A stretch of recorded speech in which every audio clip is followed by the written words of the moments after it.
Beautiful night for baseball at McCoy Stadium, home of the Pawtucket Red Sox, which of course are the AAA affiliate of the Boston Red Sox. It's minor league baseball here on NESN as the Paw Sox get ready for baseball as they host the Toledo Mud Hens for 4 at McCoy.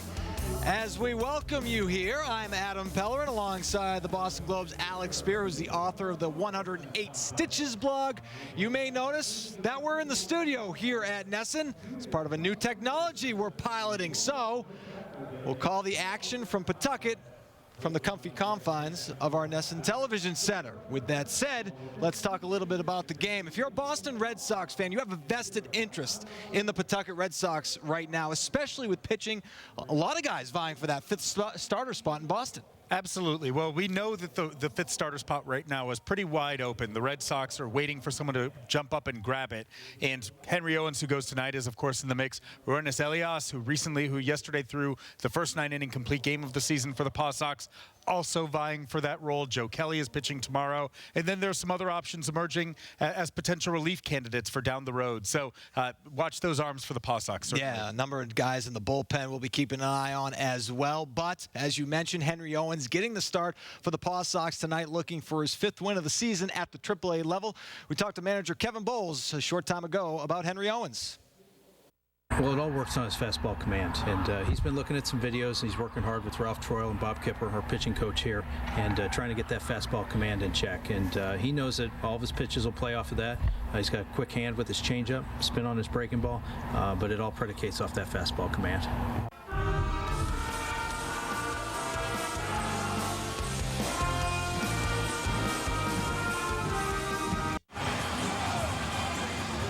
Back here at McCoy Stadium, Pawtucket Red Sox hosting the Toledo Mud Hens. First of a 4-game series, first of a 7-game homestand for the Paw Sox. As we're getting ready for baseball here, we'll take a look at the starting lineups in just a moment as manager Kevin Bowles goes out there for his pregame meeting with the umpires. Manager of the Toledo Mud Hens is Lloyd McClendon in his first year with the Mud Hens. Of course, was the manager of the Seattle Mariners. And so the Paw Sox looking to win their 3rd straight game. They've only won 3 games in a row one other time this season. Right now they are 28-28 on the year. As we take a look at the standings in the International League. In the North Division, the Paw Sox in 5th place right now, but only 3.5 games out of 1st place. In the North Division, they're taking on a Mud Hens team that is in 4th place in the West Division. As we take a look at the Toledo Mud Hens, as I mentioned, 3 games under 500, coming off a win over Indianapolis, but only 5.5 games behind Columbus for 1st place. So still very early in the season as these two teams try to take care of business tonight. Going over the ground rules at McCoy Stadium. Been the forever home of the Pawtucket Red Sox. We'll have some news regarding McCoy Stadium coming up in just a moment as we take a look at the umpires for tonight's game. Be calling the action. Jeremy Riggs behind the plate. John Bacon has first base covered, and at third is James Rackley. As I mentioned, beautiful night at McCoy Stadium. They haven't had great weather at McCoy to start the season. In fact, they've had a lot of rain. They had rainouts in each of their first 4 homestands. 77 degrees tonight. Forecast is clear for a change in Pawtucket, Rhode Island. That is good news for the Paw Sox and all the fans attending tonight's game as we get closer and closer to the official start of summer. And the boys of summer at McCoy Stadium taking the field. As we take a look at the starting lineup for the Toledo Mud Hens, Dixon Machado, the shortstop, leading off. Jacoby Jones just called up from Erie. He'll be your center fielder. Stephen Moya, the big boy, playing left field. We'll talk about him in a moment. Chad Huffman playing first base. Casey McGahee, he'll be at third. Tyler Collins in right. John Hicks behind the plate. Anthony Goes spent quite a bit of time at the big league level. He's your DH. Tyler Bortnick playing second, and on the mound for the Pawtucket Red Sox, as we mentioned, is Henry Owens. Comes into this one 4-2 on the year, his 9th start of the year, coming off a win against Gwinnett where he went 6 innings, allowed 4 earned, did walk 3 batters, which has been a problem for him this season. We'll get to that in a moment with the Boston Globe's Alex Spear, but let's take a look at the defense behind Henry Owens tonight. At third base, we have Mike Miller. At shortstop, Devin Marrero, Jose Vinicio, I should say. At second base, Chris Dominguez at first. In the outfield, you have Chris Marrero, Ryan Lamar, Henry Ramos, who was just called up from AA Portland. Behind the plate is Dan Butler. So Alex, as I mentioned earlier, Henry Owens on the mound, and you know, it's been an issue with him. Control has been an issue. You heard Kevin Bowles say pregame, fastball command is one thing that he has to establish. This has been his career-long story, and he's done this before in Pawtucket as well. Owens is struggling to find the strike zone this year. Among pitchers in the International League, 30 or more innings, he has the 2nd highest walk rate of anyone in that league. And we saw it at the major league level when he was up with the Red Sox as well. Owens' problem partly has been the fact that he's been kind of moving forward off the rubber a little bit too early, which has in turn kind of unsynced his delivery. So he really needs all of his parts, and that's no small task given how big he is. He really needs all of his limbs to be moving in concert with one another. When he does that, he's able to command his fastball, find the strike zone, get a little more velocity behind it than we saw at the major league level. When he's not, that's when you have some struggles. We'll see how he does tonight against this Toledo Mud Hens lineup. Dixon Machado, the leadoff hitter, the shortstop, hitting .235 on the year with 1 home run. And the first pitch underway at McCoy, and we were talking about control. Owens falls behind early, 1-0. And one of the things you want to watch for with Owens is not just if he misses, but where he misses. When he's missing side to side off the plate, that's when you have concerns about him not kind of having his right feel on top of the rubber. If he's missing up and down and that one is just down a little bit low, he's doing a better job of staying over the rubber and in his delivery, and that's close to where he wants to be. There's a called strike on the outside corner, so Owens with the fastball there. 2-1 the count. 30 walks on the year, 3rd most in the International League for Henry Owens as he fires the 2-1. This one fouled back, so the Paw Sox, as I mentioned, 28-28 on the year. Owens 4-2 on the year, 2 no decisions. His most recent outing against Gwinnett was actually a very interesting one. He threw 6 innings, and at one time in that outing, it looked like it was going to go in a pretty bad direction. There's another one fouled.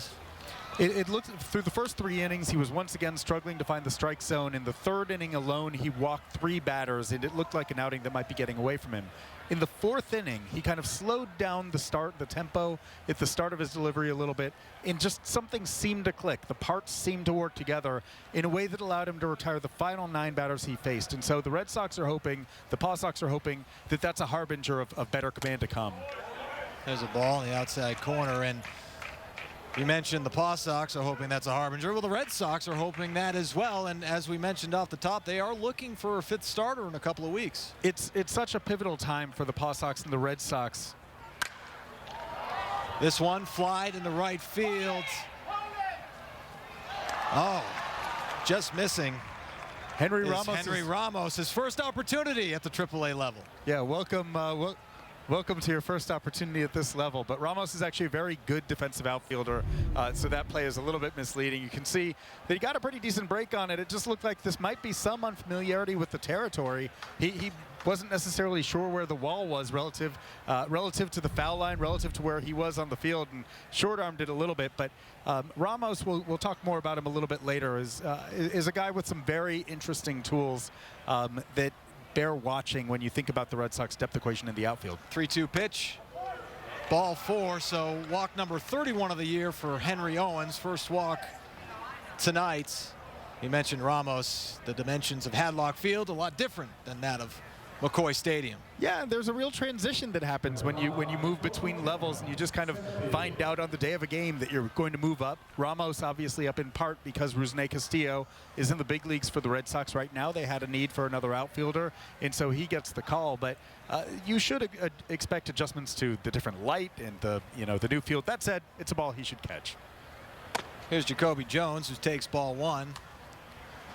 So right now we don't have a clear pattern of misses for Owens with his fastball. We've seen him miss up and away a little bit. We've seen him miss up and in, down and in. These aren't bad misses. These aren't the kind of alarming misses by and large so far that really make you think that a guy is struggling to find his rhythm.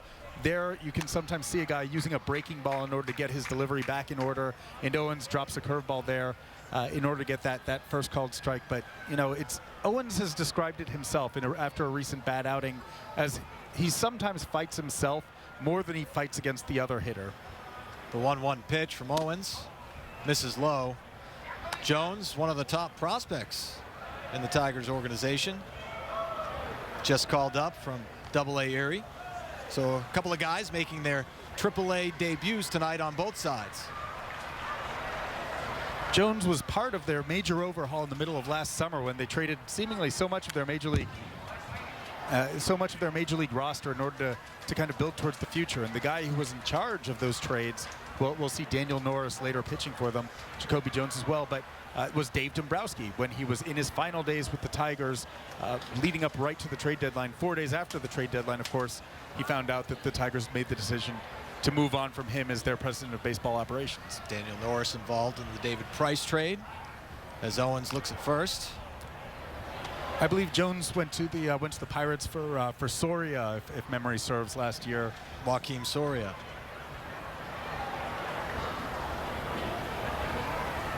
You noted that was one of the last moves, if not the last move, made by President of Baseball Operations Dave Dombrowski. He had a real flurry of activity last year in the days leading up to July 31st.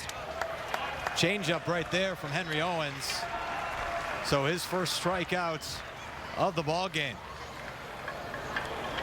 That's the pitch that's always there for him. That's been, that was a pitch that was so good that it made it difficult for him to be challenged as he was moving up the ladder, because at the lower levels of the minor leagues, so few hitters had seen that changeup. They weren't able to recognize it out of his hand. He had great deception on it. And when his fastball is working, the deception on his changeup is such that if he's able to throw his fastball for strikes, there's this great uncertainty, even after the release, of whether or not it's a fastball or a changeup, and he can get swings and misses on both. But when he can't throw the fastball for strikes, it devalues both pitches. Stephen Moya up now for the Mud Hens, and this is a big boy. 6'7" is Stephen Moya. It's interesting because with both him and Owens, you're kind of dealing with two different sides of a similar coin in terms of the struggles that they might face. Owens, because he's so tall, because he has such large limbs, has a difficult time getting his delivery in line and repeating to the point where he can avoid walks. Moya is so big. And Moya flies this one to shallow center. The center fielder Lamar is under it for the second out of the inning. Moya is so big that that when he hits it, it's going to go a long way. But he struggles to just get the bat on the ball because you have those long arms. You have your own, your own long limbs that you have a difficult time of getting the barrel on the ball. That's why you don't see a bunch of 6'7", 6'8" hitters who have sustainable success. I wouldn't know much about having long limbs, Alex. I'm with you. I'm with you. As Chad Huffman steps to the plate. 326 on the year. Moya was the Eastern League MVP in 2014, so one of the top prospects in the Tigers organization. They hoping they get him to the big leagues really soon with all of that power that he possesses. And power has become that kind of rarer commodity that even when you see a guy now in the big leagues who's, let's say that he's a 240 hitter with a 300 OBP, that was Mark Trumbo a year ago, who's obviously gone off now that he's in Baltimore. Swing and a miss from Huffman. One of the things that the Paw Sox point out consistently when it comes to a guy like Owens is that he's gone through the battles with his command and control before. A year ago, for instance, he really struggled with that in the first 2 months of the season. In early June, he really found his delivery to the point where he started throwing strikes.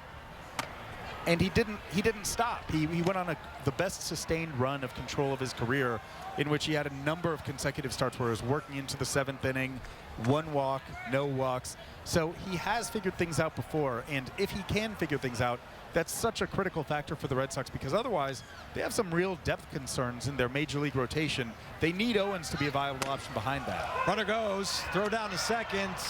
Machado in safely, so Machado moves into scoring position with 2 outs in the inning. Dan Butler with a nice throw, just a bit late.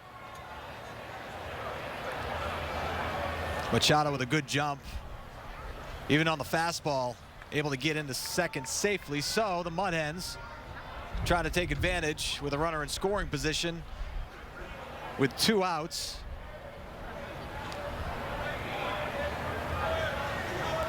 Owens 1-2 on the batter, delivers, reaches out, gets it. Oh, nice catch right there from Chris Dominguez. Awful lot of foul ground, and he got there. That's Owens working out of a jam early. So Dominguez makes the play, and the Paw Sox going to hit for the first time tonight.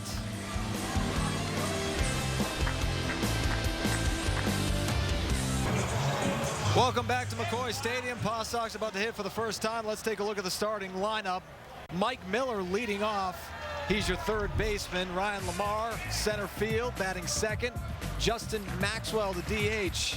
He's hitting third. Chris Marrero out in left. Chris Dominguez, your first baseman. We'll take a look at the rest of the lineup coming up. First pitch here in the bottom of the first from left-hander Daniel Norris, delivering to Mike Miller, Paw Sox third baseman. And let's take a look at the numbers for Daniel Norris. 6'2" lefty, just 23 years old, 3-4 with a 5.45 ERA, but has won 3 straight starts. And you see that strikeout to walk rate, the 47-16. He's getting well over a strikeout an inning. He is a left-hander with legit power stuff, which is why he was the anchor of that David Price trade that the Tigers made last summer. Tigers seeing a lot of potential in Daniel Norris. And he and Henry Owens were teammates at the All-Star Futures game just a couple of years ago in 2014. Miller takes a called strike, full count. Numbers for Miller on the year: 240, no home runs, 6 runs batted in. As Norris delivers, ground ball to the second baseman, Bortnick. 1 out in the inning. Let's revisit that lineup for the Pawtucket Red Sox. Chris Marrero in left field, batting fourth. Chris Dominguez at first. And as we mentioned, Henry Ramos making his AAA debut. He's in right field. Dan Butler behind the plate. Devin Marrero, the outstanding defensive shortstop, hitting 8th. And Jose Benicio at second base, batting 9th. As Ryan Lamar steps in. Lamar signed as a minor league free agent in December. He grounds this one just out of the reach of Norris to the shortstop, Machado, making a nice play. Let's take a look at the Toledo Mud Hens defense now. Casey McGahee at third base. Stephen Moya, he's your shortstop, or Dixon Machado, I should say, is your shortstop. And then you have Tyler Bortnick at second, Chad Huffman at first. In the outfield, there's Moya, Jacoby Jones, Tyler Collins. Behind the plate is John Hicks, and on the mound, Daniel Norris. So 2 quick outs for Norris here in the bottom of the first inning, delivering now to the DH, Justin Maxwell. And getting back to Norris, he's a pretty interesting fellow for a number of reasons as you kind of figure out what a normal player development arc is like. He was someone who was highly touted, a first-round pick of the Blue Jays, who really struggled badly as any first-round pitcher has struggled in recent years. He posted something like a 9 ERA through his first professional season, and there was some pretty considerable concern about what that meant going forward. Well, the answer was it didn't actually mean anything. He ended up spending the next couple of years showing the same sort of power stuff that made him such a compelling prospect to begin with, and that got him that high draft pick position. So for minor leaguers, for prospects, especially top prospects, sometimes it's really important to look beyond a full bad year and to look at the attributes that you identified in him earlier and to remember those and to remember the upside that you saw, because if you don't focus on those attributes, then you can make some really bad and painful mistakes for your organization if you cut the cord too early. And a lot of it, too, with a guy like Norris, let's say. I mean, he's only 23 years old. And I know in baseball terms, a lot of these guys sign when they're very young. You know, they come into their own. They take a long time to develop, which seems like a long time to develop as the right fielder, Collins, chases this out of play. But in the case of Owens, too, there's another guy that is working on a number of things. He's 23 years old, so the upside. Yeah, and you know there isn't necessarily a fast forward that you have to anticipate. There's not a cookie cutter of a timetable for guys to be big leaguers. Maxwell lines this one in the left field for the base hit. So the 32-year-old Maxwell, who's been just about everywhere in his baseball career, gets things started for the Paw Sox. Went to the University of Maryland, did Justin Maxwell. Actually had the opportunity to go to Harvard and turned it down, Alex. Mistake. As a Harvard alum, how do you feel about that? I wounded slightly. Nonetheless, I'm also a native of the Washington, D.C. area, as is Justin Maxwell. So I applaud his decision to embrace the turtle. Now Chris Marrero up at the plate. Marrero, the relative of Devin Marrero. Yeah, they're cousins, but they're really incredibly close. And you know, Kevin Bowles, the Paw Sox manager, described them as being more like brothers than like cousins. They're together all the time, from a great baseball family that's already seen a number of big leaguers. Christian Marrero, including Chris Marrero. Christian Marrero's made it up. Devin Marrero's made it up. Eli Marrero made it up. So this is a family that grew up around the game and that really has benefited from that in many ways in terms of maintaining an even keel, understanding what baseball arcs are like. Norris falls behind 3-0, so after two quick outs, gives up the base hit to Justin Maxwell and falls behind 3-0 to Chris Marrero, who is a first-round draft pick, and Devin Marrero also a first-round draft pick. Chris Marrero is 10 years out from being a first-rounder of the Nationals, mid-first rounder, taking number 15 overall. Taking on 3-0 and takes a fastball for a strike. He's been playing really, really well for Pawtucket, though. He's been easily their most consistent hitter over the course of this year. He's moved around to a couple of different positions. He's been able to play first base, third base, and as well as some left field, which he's playing today. He's someone who's willing to wait for his opportunity and not give up on it. He has a passion for the game.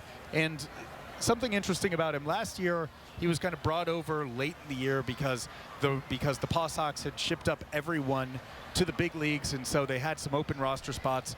Marrero had been released and signed with the Red Sox. Ended up in Pawtucket. He had such a good experience that towards the end of the year, he talked to Kevin Bowles and he said, do you think you can put in a good word for me and maybe let everyone know that I'd really like to come back? He was a minor league free agent.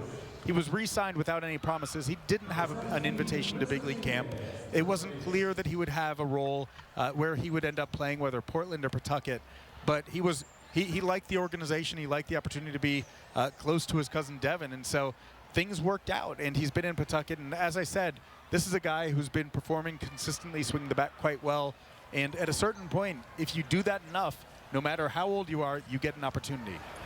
Two men on now for Chris Dominguez, who swings and misses at the first pitch of his at-bat. Dominguez hitting .241 on the year with 1 home run, 8 runs batted in. Adam Pellerin along with the Boston Globe's Alex Spear. Pawtucket Red Sox baseball right here on NESN. Let's go back to the top of the first inning. Chris Dominguez, your first baseman. A lot of room to roam. A nice catch right there, good awareness. Final out of the inning, getting Henry Owens out of the top of the first. Here in the bottom of the first, 2 men aboard, 0-2 the count. Lays off the breaking pitch.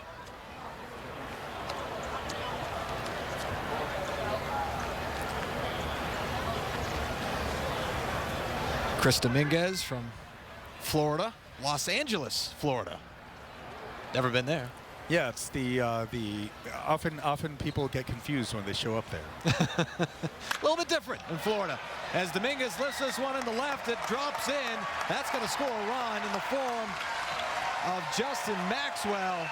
And the Paw Sox getting it done with 2 outs in the inning, up 1-0 in the bottom of the first. Pretty good pitch there from Norris. He was able to get it in on Dominguez's hands. And, you know, Dominguez, if he does make contact with it, he's so strong that he's going to be able to muscle it over the head of the shortstop. But that is not a bad pitch by Daniel Norris. Norris getting inside, but Dominguez able to fight it off for the base hit. And that brings up Henry Ramos, who's swinging in his first AAA at bats. Grounds out to first to end the inning. We'll talk more about Ramos in a little bit. So the Paw Sox able to get 1 run on the board, and they lead the Mud Hens 1-0 after 1.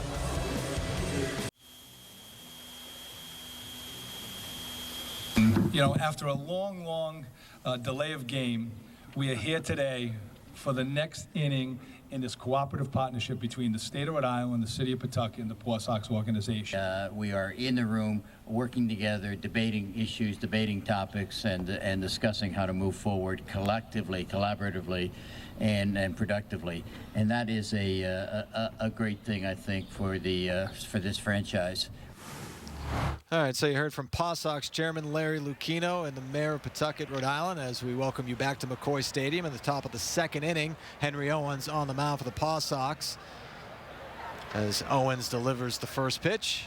It's a ball. So the Paw Sox are releasing a request for proposals, looking for qualified firms to apply for the opportunity to study McCoy Stadium, an effort to see if McCoy can be renovated to bring it up to the level of other AAA ballparks, as Owens throws a strike to Casey McGahee. In a way, it's a kind of rewind of the ownership transition that occurred at the beginning of the 2015 season, in which swing and a miss. At the time that the new ownership group, which included 10 partners, took over, it was their interest in moving the team to Providence was declared right off the bat. And as it turned out, politically, that ended up being an instance of putting the cart before the horse. And so now, it's kind of a chance. It's after seeing that those negotiations weren't going to proceed along those lines, they've had an opportunity to kind of step back and to say, well, okay, so we have to figure out what the future of the Paw Sox holds, where the best facilities can be in order to position a team to be the most competitive team possible in preparing guys for the major leagues. And so as part of that, let's figure out whether or not Pawtucket and McCoy Stadium can be that solution. And so clearly there's a different era of cooperation that exists right now between the organization and between the city. And, you know, the fact that they're working together and to now engage in these press conferences together speaks to that progress.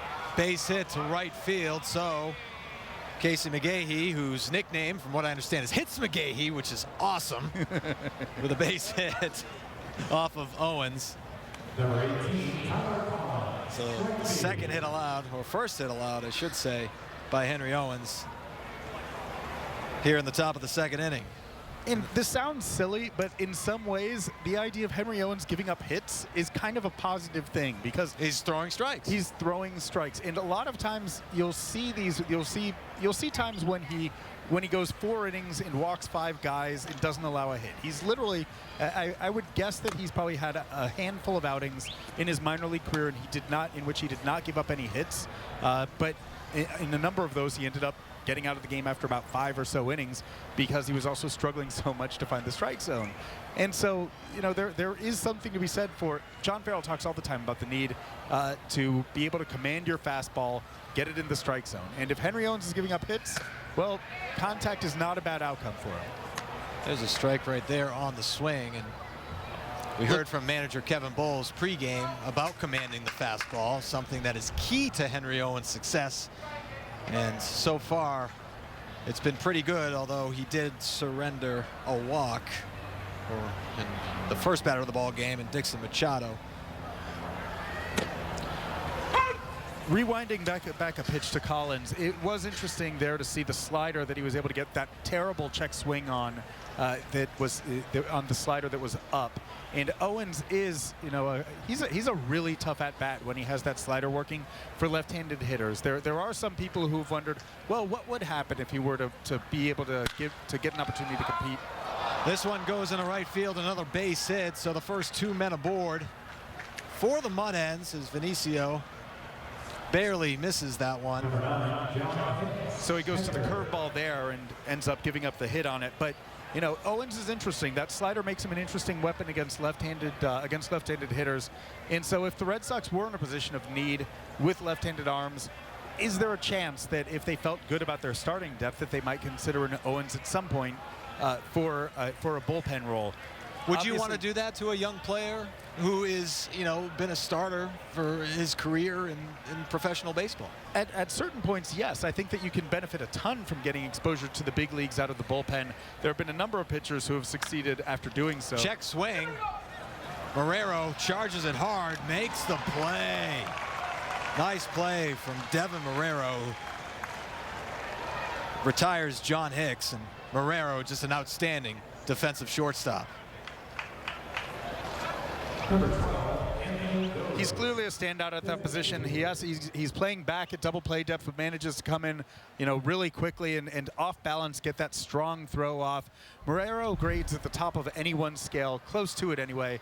He's one of the better defensive shortstops in all of minor league baseball. He's able to make plays that show range. He's able to make plays that are fundamentally sound. The question about his big league future will never, ever be related to his glove. It's always going to revolve around what kind of hitter he can be. Anthony goes up to the plate now, and it's a name you might recognize. Had quite a bit of big league experience under his belt. He's the DH tonight. Not to mention a ton of time in the in New England with the New Hampshire Fisher Cats while he was coming up in the Blue Jays system.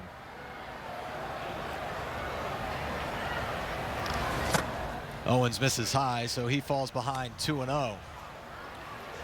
And Gose actually is an interesting, he's an interesting case study in some ways, because back when Dave Dombrowski was with the Tigers, at the start of the 2015 season, he was looking to upgrade his center field defense. And so he was looking into the potential acquisition of both Gose and Jackie Bradley Jr.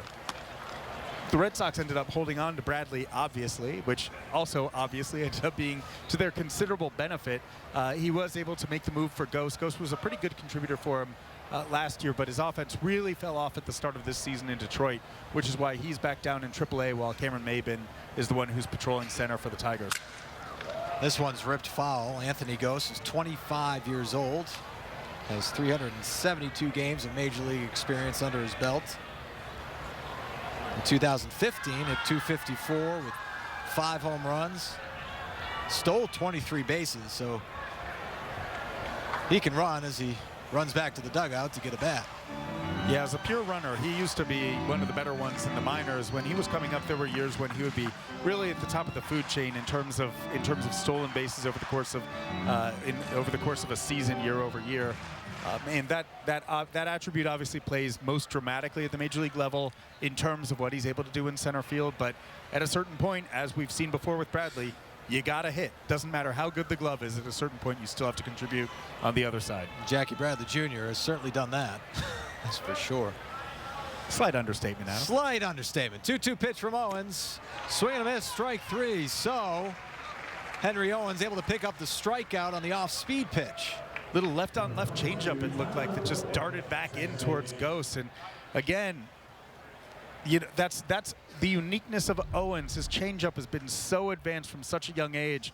You don't see a lot of guys coming up out of high school who have that left-on-left changeup, which ends up confusing a lot of their opponents. Usually, you just use the changeup to the hitter of the opposite hand, but Owens sells it well when he's able to throw his fastball for strikes on a reasonable level, which by and large he's been doing this game. Now Tyler Bortnick up. Misses with the fastball there, and you were talking about Owens at the major league level. It's almost like his changeup set up his fastball. There were games when Ryan Hannigan, I swear, was probably calling more than 50% changeups, and it was one of the, honestly, he looked like a 23-year-old Jamie Moyer, except as a 23-year-old, I'm sure Jamie Moyer was throwing fastballs. So it was. This was a different way of pitching backwards that we were bearing witness to, and his delivery was just really out of whack. You could see it when he was only throwing 86 to 88 most of the time when he was up in the big leagues. That lack of velocity wasn't because he wasn't healthy. It wasn't from a lack of arm strength. It was because his mechanics were off. 2-0 pitch from Owens to Tyler Bortnick, and this one is driven to center, but not deep enough. Lamar's under it, and Owens able to strand 2 runners on. And after 1.5, Paw Sox up 1-0.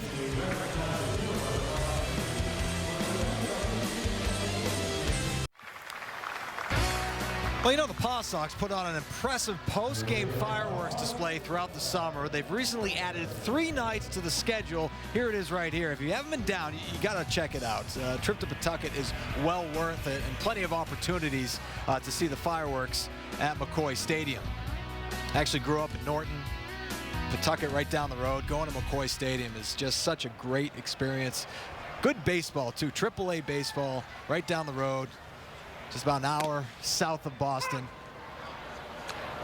Gives you an opportunity to see the game really up close and to appreciate it. Well, you know, I like to take my 2 sons to games at Pawtucket, both, you know, the affordability of the minor league experience as well as the opportunity to get really up close and kind of be able to have a conversation about the game, see it really well. And the tradition of people getting autographs there, lowering their buckets with the string down to the field, players signing stuff. It's really kind of a cool experience. As Dan Butler steps to the plate, take a look. People sitting out there enjoying some good weather. We talked about some unfortunate weather at the beginning of the year. The first 4 homestands, they had a rain out in each of the first 4 homestands, which is just some bad luck as Butler grounds this one to the shortstop, Machado, who throws him out. Number 16, Devin Marrero. Now Devin Marrero stepping up to the plate. Talked about his defense earlier. We saw his defense earlier. Just outstanding. But as you can see from that slash line, 211 average, 255 OPP, 258 slugging. He's been among the least productive hitters in the International League this year. And at a certain point, you know, there are some things mechanically that have been happening with his swing, some inconsistencies, particularly with the backside of how he loads the bat that have made him a little bit slower on his path to the ball. But you also wonder at a certain point whether or not it's psychological, whether or not the guy is hurt so often that the thing that's keeping him from being not just a big leaguer, but a regular contributing big leaguer is his bat, that he starts to get spooked by the whole situation a little bit. Another example right there of all that room in right field, and Tyler Collins not able to track it down. So Marrero now faces a 2-strike situation. Another look at that area out there. One thing that a scout talked about with him recently, this was someone who viewed him as a potential starting shortstop in the big leagues. He thought that, you know, if you have great hands as a defender, then you should be able to have pretty good bat control as a hitter too. Your hands should just be able to translate in terms of the way that they work. Same reason why Jose Iglesias is able to be a good contact hitter who's managed to find his way offensively with the Tigers just by putting the ball in play.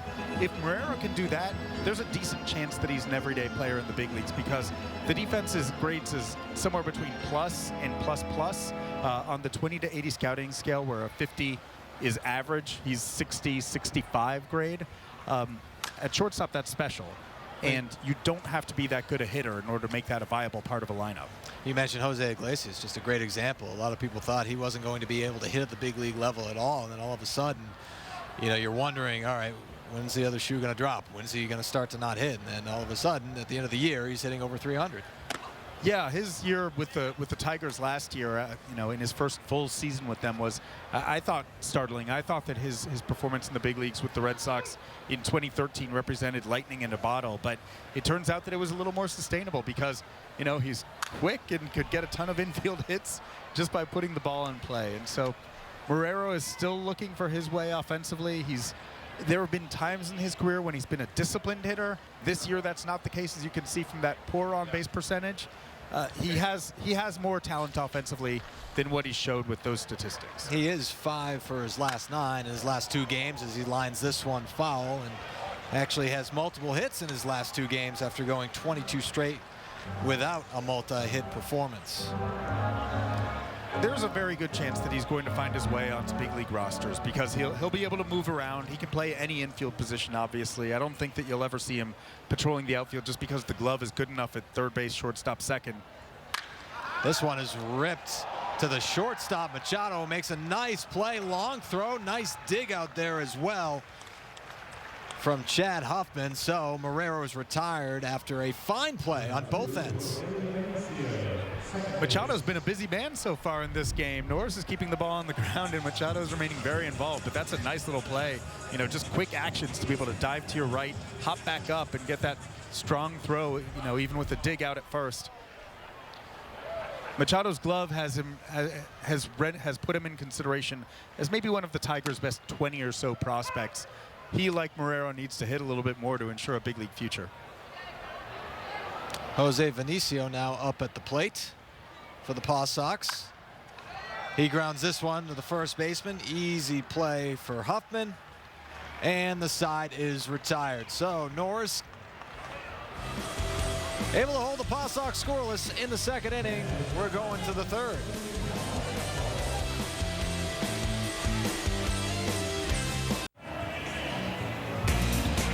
Members of the New England Patriots will be appearing at McCoy Stadium before tomorrow's game. Fullback James Devlin, defensive back Brandon King, and linebacker Rufus Johnson will be on hand to watch the Paw Sox take on the Toledo Mud Hens. The players will be throwing out the ceremonial first pitch and then signing autographs from 7:15 to 8:30 in the Fan Center.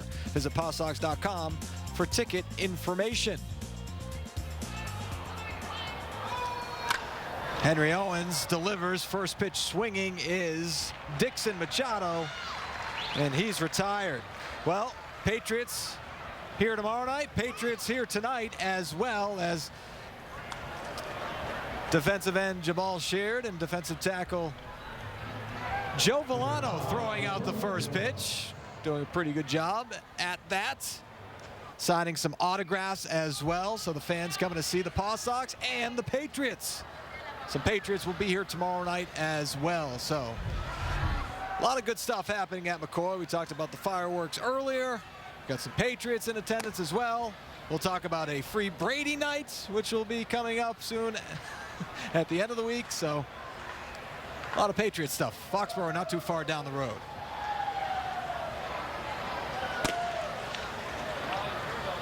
Owens just missing those first couple of pitches by just a little bit. His tempo has been pretty good throughout this game, I think. And when he's struggling, you can see him slowing down visibly on the mound. A couple of his starts earlier this year in Pawtucket that were really dragged. But tonight he's working with a little bit more purpose. Jones in his second at bat at the AAA level. It's a home run. He was working, Jacoby Jones was just working with quite a bit of purpose, driving that pitch down and in, out over the fence in left center.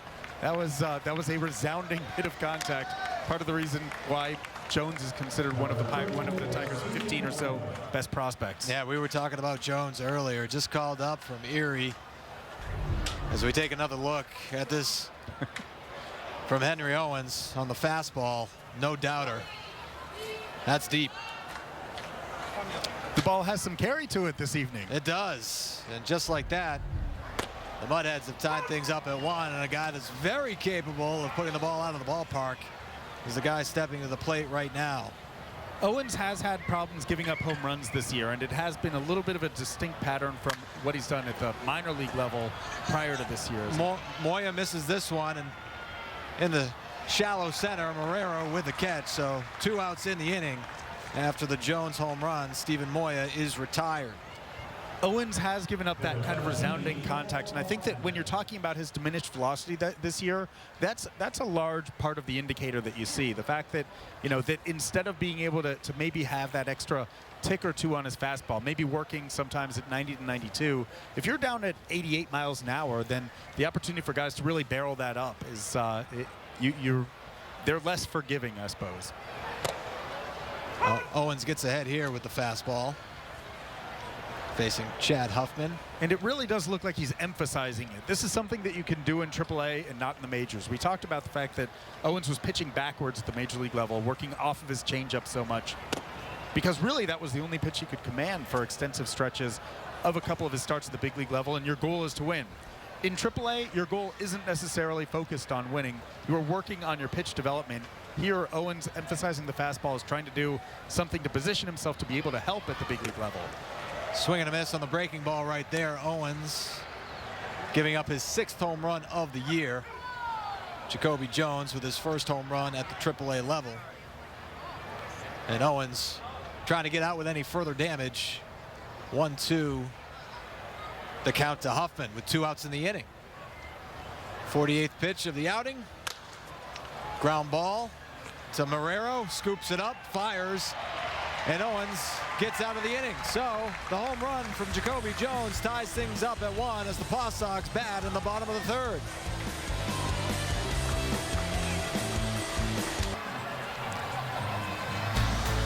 All right, so you saw the Patriots players that are here tonight. Here's an event coming up, Free Brady Friday on June 10th, in which fans named Tom or Brady will be admitted for free. Box seats, normally priced at $13, will be priced at $12 in honor of the quarterback's uniform number. Of course, for each of those tickets, the club will donate a quarterback to Best Buddies, which Brady and members of the Paw Sox leadership have supported over the years. The first 3,000 fans will also receive a commemorative placard, which they can display during a photo opportunity between innings. And there's more. Other surprises will be in store for Free Brady Night when the Paw Sox host Louisville on June 10th at McCoy. PawSox.com for more information.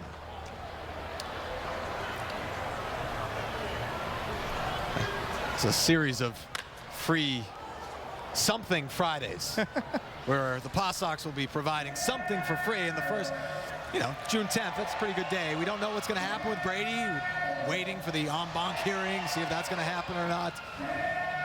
So we'll see how that plays out. But we do know that Free Brady Friday will be on June 10th at McCoy. One of the most remarkable things about minor league baseball is discovering the creativity of people who come up with marketing promotions, and it really is. There is an art to it, and it's been really interesting over the years to see some of the clever ideas that so many of the different affiliates, whether the Paw Sox or the Little Spinners or the Sea Dogs, have come up with to give fans a kind of different level of fun at the ballpark. Buffalo Bisons are doing a keep Brady suspended game, so they're working hard on their creativity as well as Mike Miller swings and misses. Another strikeout for Norris. Any word on whether Rex is showing up for that one? No word at this point. I'd rather see Rob, though, with the flow. Rob's got some sick flow there. They're on the coaching staff together in Buffalo. Ryan Lamar steps to the plate for the 2nd time. He grounded out in the 1st. That was the first strikeout from Daniel Norris. He takes a fastball in the outside corner. And Lamar is someone who's long had interesting tools. There's a reason why he's playing center field. He has some speed. He's able to get to his power sometimes, including during a 7-game hitting streak in which he's hit 3 home runs recently. Sometimes he falls a little bit in love with his power and he becomes a little bit pull happy, which is one thing that has held him up. That makes him vulnerable to the swing and miss, especially if you can get a good left-handed changeup or breaking ball against him.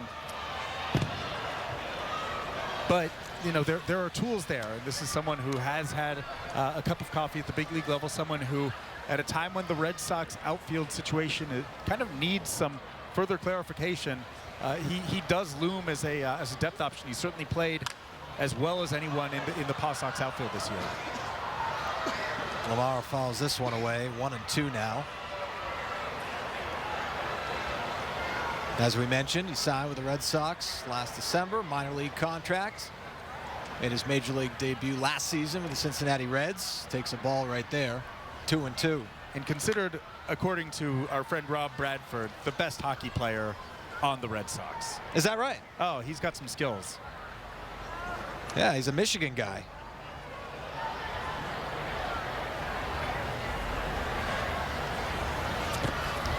Takes another breaking ball in the dirt. 6th highest single season average in school history at Michigan. football player in high school as well. So a little bit of background on Ryan Lamar. Yeah, you know, an athlete. It's athletes who end up playing in the middle of the field, and he's no different. Machado with another opportunity, and he converts. So Lamar is retired for the second out of the inning. He has got an arm. Norris has done a great job of keeping the ball on the ground. Right now we've seen 7 ground ball outs from him to this point in the game.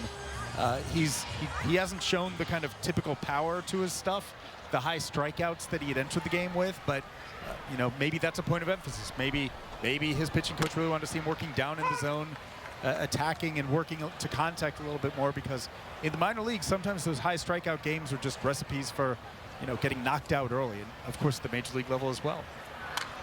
Maxwell quickly falls behind 0-2, and we've seen with guys at the AAA level, they can challenge with the fastball, they can miss location, and they can end up coming out on top. But if you do the same thing at the major league level, you're not so lucky. There is not a one-to-one direct relationship between statistics in AAA and statistics in the big leagues. What is a quality fastball in AAA is very different than at the big league level. Umpires tend to have a more liberal interpretation of the strike zone, which means that you have to be a bit finer at the big league level. Also, if you miss, you know, if you're missing it, if you throw a pitch over the middle of the plate in AAA, you can get away with that way more than you can at the big league level. We saw that, for instance, a couple of years ago with Anthony Renato, who was an elite pitcher in Pawtucket. I think he might have been the International Pitcher of the Year with Pawtucket in 2014. Came up at the big league level and got shelled because there just wasn't enough movement, enough deception involved in his fastball. And it's funny to think back to that time in 2014, because there were guys like Alan Webster and Anthony Renato and Brandon Workman and Ruby De La Rosa who were competing for rotation spots. All of them kind of fell off. The guy who ended up emerging was the least heralded of them all, Stephen Wright. Adam Peller and the Boston Globe's Alex Spear with us. Pawtucket Red Sox baseball at McCoy Stadium. Justin Maxwell trying to extend the inning, but can't because Machado makes another outstanding play. We'll take another look at that when we come back from break. 1-1 after 3.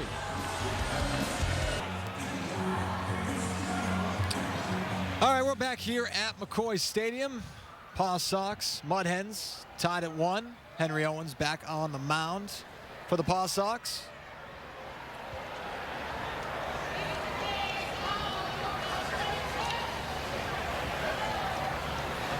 Casey McGahee swings at the first pitch from Owens in the 4th inning.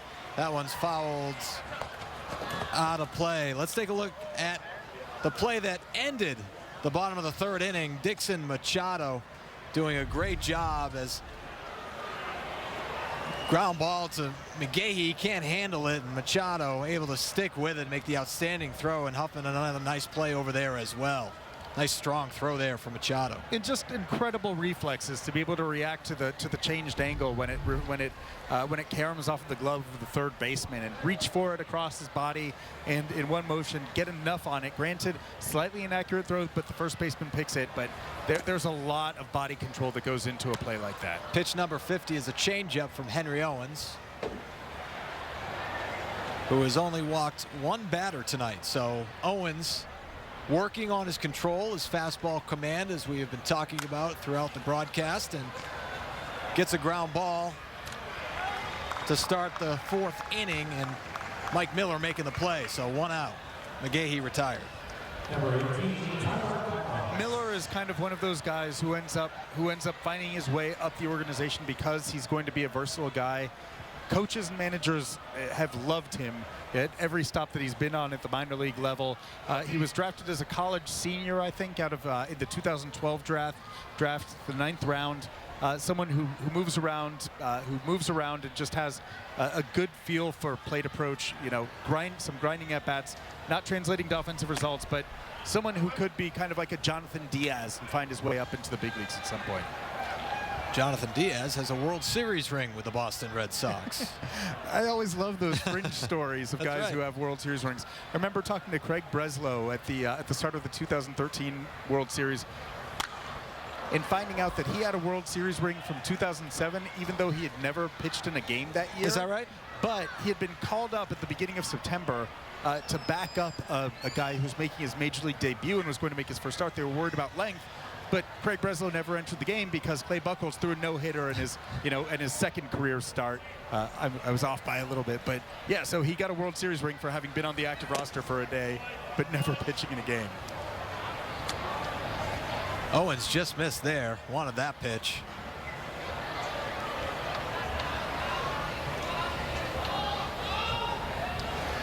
Two and one the count to Tyler Collins. Pitch number 55 misses outside. So as I mentioned, Owens has only walked one batter tonight. He came into this outing with 30 walks, which is the third most in the International League. He also leads the league in hit batsmen, but he'll get an out right here. Tyler Collins grounds out to second, so two outs in the inning. What you're seeing here is important for Henry Owens. You're seeing him throwing fastballs and fastball counts and locating them in a way that he's not giving up bad contact. He has given up some hard hit balls, foremost the one to Jacoby Jones, which may have come down at this point. But beyond that, he's doing a good job of just attacking with the fastball, sticking with it, where the easiest thing in the world for a guy like him is to go change up or breaking ball when you're in hitters' counts. Here's John Hicks swinging at the first pitch. And to your point, Owens is going out there trying to throw strikes. If they hit it, so be it. But again, trying to reduce the number of walks. That's what they want to see from him. They want him to be a strike thrower. They want him to pitch in rhythm, and you're seeing that. It just feels like he's not kind of going through these mental gymnastics of, what to throw in X situation. He feels pretty comfortable in his delivery, attacking with all of his pitches. Check swing, they'll appeal down to first. But Owens' walk rate is one of many Red Sox starters. He's one of many Paw Sox starters who struggled this year with his control. That's what kind of created a situation where what had looked on paper like it would be considerable depth into something else, because Owens top 5 in the International League's walk rate. Brian Johnson similarly struggled with a very high walk rate until he had to stop pitching for the Paw Sox and take some time for treatment for anxiety, which is a far more significant issue. It matters a lot more than balls and strikes, obviously. Roenis Elias, until recently, had struggled quite a bit with his control, although in his last 4 outings, Elias seems to have gotten to a point where he's been consistent with his release point and his arm slot, and it's really allowed him to play up and put himself maybe in the mix for that 5th starter spot when the Red Sox next need that on June 18th. 2-2. Fouled back. There was a good changeup from Owens on the last pitch. We've been talking about how good his changeup is throughout the night.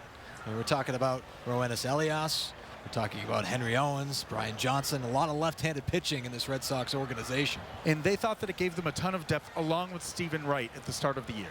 That turned out to be true with Stephen Wright, who won clearly the role of the 5th starter exiting camp when Eduardo Rodriguez opened the year on the DL. But the other guys haven't followed suit. There's been this carrot that's been there to grab at, and to this point, it hasn't really happened for their guys in AAA. But it looks like Elias maybe is starting to assert himself. It'll be very interesting to see what happens with Joe Kelly returning to the AAA rotation. Elias coming off a complete game. Owens gets out of the inning. We will hear from manager Kevin Bowles on Roenis Elias coming up as Owens gets through 4. Well, his last 3 out of 4 starts have been quality starts. He had a hiccup in Gwinnett, ran into some troubles there, but yesterday was terrific. 9 innings, complete game, 108 pitches, 109 pitches, showed fastball command, real good breaking ball, and a feel for a changeup. And, he's a guy that's putting himself on the radar here a little bit. He's been more consistent as far as his work habits, starting to translate out on the mound, and just the way he's going about his business. We've got some good things going here. All right, so that's Paw Sox manager Kevin Bowles as we welcome you back to McCoy Stadium. He's talking about Roenis Elias, the left-handed starter for the Pawtucket Red Sox, the left-handed pitcher that the Sox acquired from Seattle as part of the deal for Carson Smith. Elias starting the season in AAA Pawtucket and starting the last game for the Paw Sox and throwing a complete game where he allowed just 1 run and struck out 8 and walked 2 batters and on 108 pitches. Over his last 4 starts, I believe he has 33 punch-outs in 29 innings and just 8 walks. So he's he's found what he needs right now in AAA in a way that's pretty interesting. And this is a guy who does have a track record of some big league success. He's been, roughly a league average performer in the starting rotation for the Mariners over the course of the last couple of years. So he does have a big league experience that he can rely upon as the Red Sox do work their way through who might be that starter when they next need one on June 18th. The 1-2 pitch to Chris Marrero from Daniel Norris misses. You mentioned Elias in Seattle. 5-8 in 2015. Started 20 games, 4.14 ERA. And in 2014, he was even better than that. I think that he checked in with a sub-4 ERA that year. He's a really fun pitcher to watch when he's able to throw strikes. Marrero to second base, and it's Bortnick who retires Marrero to start the bottom of the fourth. There's a lot of creativity involved with what Elias does. He's someone who's not afraid to kind of alter his tempo in a way to disrupt hitters' timing. He'll change his arm slot and sometimes his release point quite intentionally in order to give opposing hitters a number of different looks. That works particularly well against left-handed hitters given where his arm is coming from. Less so against right-handers. He does have severe splits throughout the course of his big league career, but he's had some games that have just been pretty dazzling, especially because he can spin a really good curveball. Elias is 3-3 with a 4 ERA this season in Pawtucket. And I remember manager John Farrell talking about Elias in spring training and how deceptive he is, how creative he is on the mound, and that speaks to what you're talking about. It seemed like there might be some momentum for him to break camp as a left-handed reliever. He was really in the running for both that fifth starter spot until he kind of fell off with his command and Wright pushed forward, and then also in a bullpen role. But ultimately, he ended up back down in the minors because he wasn't throwing strikes, and other guys like Matt Barnes, like Noe Ramirez were at the end of camp. Chris Dominguez fouls this one to the left of the third base bag, so it's 3-2. 69th pitch for Daniel Norris as we take a look at Paw Sox manager Kevin Bowles. Good guy for sure.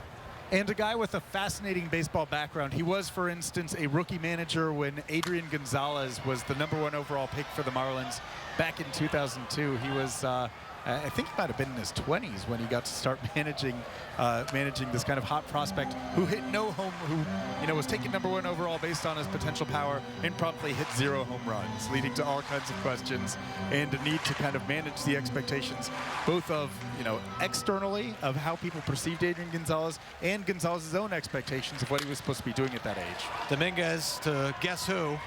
Dixon Machado records another out. I think he has outs. arm strength. I think he does. If he can't hit, that guy can be a pitcher. I believe that's the 6th play that's gone his way. And he's perfect. Yeah, just a ton of ground ball contact. The last ball that was not... Daniel Norris has had 9 straight batters, either Henry Ramos, meanwhile, until now. Not quite enough in his second at bat at the AAA level. He swung at the first pitch both times. This one a little bit further, but at the end of the day, it's an out. So after 4 innings at McCoy Stadium, we're still tied at 1. Well, it's been interesting. These last few days we've had some moving parts. We've had to pull guys off the field on the road, and that always makes for an interesting game. But our guys, guys have stepped up. Guys that we've had from Portland. Vinicio, here's a nice little story here. He's playing some shortstop and second base. He's added a little bit of a spark playing the short game, and guys have they're blending well together. I think it's a credit to them and how they've kept this clubhouse together, because we've had a lot of moving parts. A lot of guys have gone to the big leagues this year early on, and that's going to continue. Hopefully it can settle in a little bit, but our guys have done a terrific job no matter who's in that clubhouse. Thus the plight of a minor league manager, as Kevin Bowles talking about all the transactions that have taken place as we get things started here in the top of the 5th inning. This one out of play as Anthony Goes lifts it foul, but Bowles talking about recent play of the Pawtucket Red Sox and how they had to pull guys right out of the game, and he's talking about Rusney Castillo and Sandy Leon with injuries to Ryan Hannigan and Blake Swihart. Those guys shipped up to Boston. and talking about the Paw Sox in general and having to deal with that, and that's what you have to deal with as a minor league manager, Alex. It's part of the reason why you should throw records out the window when you're trying to figure out what kind of job a minor league affiliate is doing. They are not there they're not there to win in a vacuum. Winning can be a helpful player development tool, and some guys respond better. You want to see guys learning to win at various intervals, but the most important thing is that they're doing what they need to do in order to help the big league club. That's always the end goal. And so you see those guys being pulled in the middle of the games. Well, your record might take a hit as a result of that, but you can't judge the kind of job that a manager is doing based on those wins and losses. You judge it based on how ready guys are when they get to the next level. Still must be a little bit frustrating because it's a human instinct to want to be winners and want to win games and, you know, competitive, and, you know, to see your record slip after losing a guy to the big club. Obviously that's what you're there for, but still, I mean, you know, normal reaction. Winning is better than losing, Adam. That is true at any level and regardless of the purpose, of that team. But there have been some fallow periods for a number of affiliates in the Red Sox minor league system. I was just thinking back a couple of days ago to the 2013 season in Single A Greenville. That team had a terrible record. I think they probably had like a .350 winning percentage from the year. But they also spawned Mookie Betts, that when he came from obscurity that year to just absolutely decimate the rest of the South Atlantic League and really put himself on not only on the map but on the fast track to the Red Sox. And so looking back at it in retrospect, that was a very successful year in Single A Greenville because they helped yield an all-star caliber player, even though it was not that much fun for any of the people involved in losing and losing and losing and losing. Kevin Bowles watching Henry Owens. And from what I'm understanding, from what I'm being told from the McCoy press box, Owens is topping out today at about 91 miles an hour. So you're seeing him get into some better velocity than he had at the big league level. That's certainly a good sign as Ghost lifts the off-speed pitch, and that one is foul. So Owens with a 3-2 count delivering the off-speed pitch, and Owens again, you know, working on that fastball command. And so if there's a little bit of velocity that goes along with that, that's a good thing. The velocity is mostly an indicator of just how in rhythm he is. And if he's in rhythm, then he ends up throwing strikes and he ends up with more velocity than he's had in the past. In some ways, Owens is reminiscent to me of the player development path. And there he blows a fastball right by Ghost, which is, you know, again, a good sign for what he's doing. But I recently had a conversation with Andrew Miller about the early part of his minor league career. And you can see here Owens coming after Ghost, 3-2 challenge fastball. You know, it's over the plate, but it's down, and Ghost has a hard time catching up with it. Fourth strikeout for Owens on the night. Andrew Miller at one point was thinking so much about his mechanics, thinking so much about his delivery when he was a starter with the Marlins, that in the words of his former teammate Burke Badenhop, he looked like Kareem Abdul-Jabbar. He was throwing sky hooks at 86 to 88 miles an hour. Andrew Miller we're talking about. That's not the guy that we saw a few years later throwing effortlessly 94 to 96 and blowing away opposing hitters. When you're in the rhythm of the game, you're able to do all kinds of things. When you are out of sync with your delivery and when you're thinking about your delivery, it's really hard to pitch competitively and effectively. Now Owens falls behind 3-0, so we're starting to see, you know, the good of Henry Owens, and then we see, you know, this version of Henry Owens, and that talking about the inconsistency. Well, and you're also getting a little bit deeper into the game, and so you might be at a point where there's some fatigue that sets in.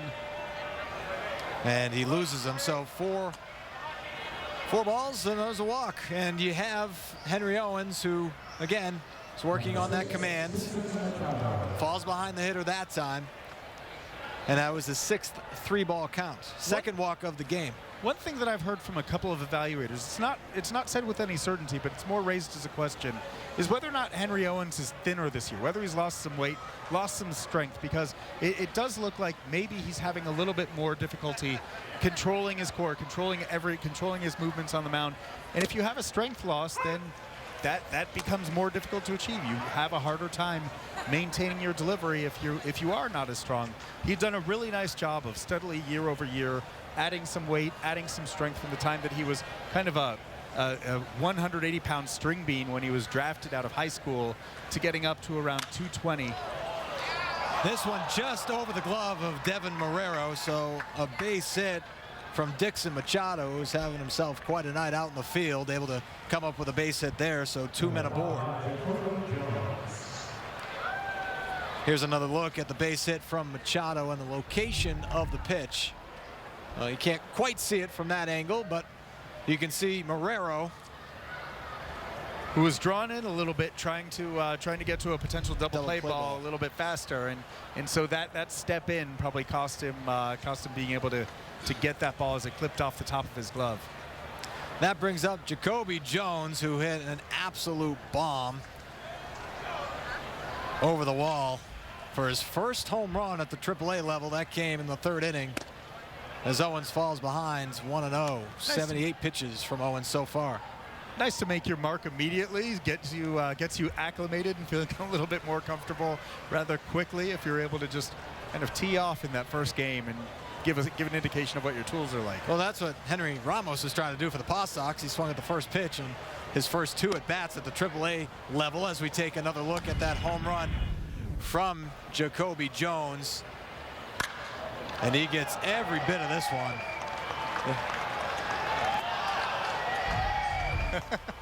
Well, I think Owens knew that wasn't the pitch that he wanted in that circumstance. He's behind here, 2-0 to Jones. Stays away from him. 7th 3-ball count now for Henry Owens. And the 3rd and 4th batters this inning. So, you know, it's probably time sometime soon for a visit to the mound from the pitching coach, or from Dan Butler to slow things down a little bit.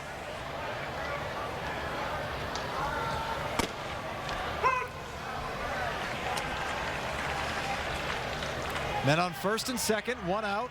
Top of the 5th inning, Paw Sox and Mud Hens tied at 1.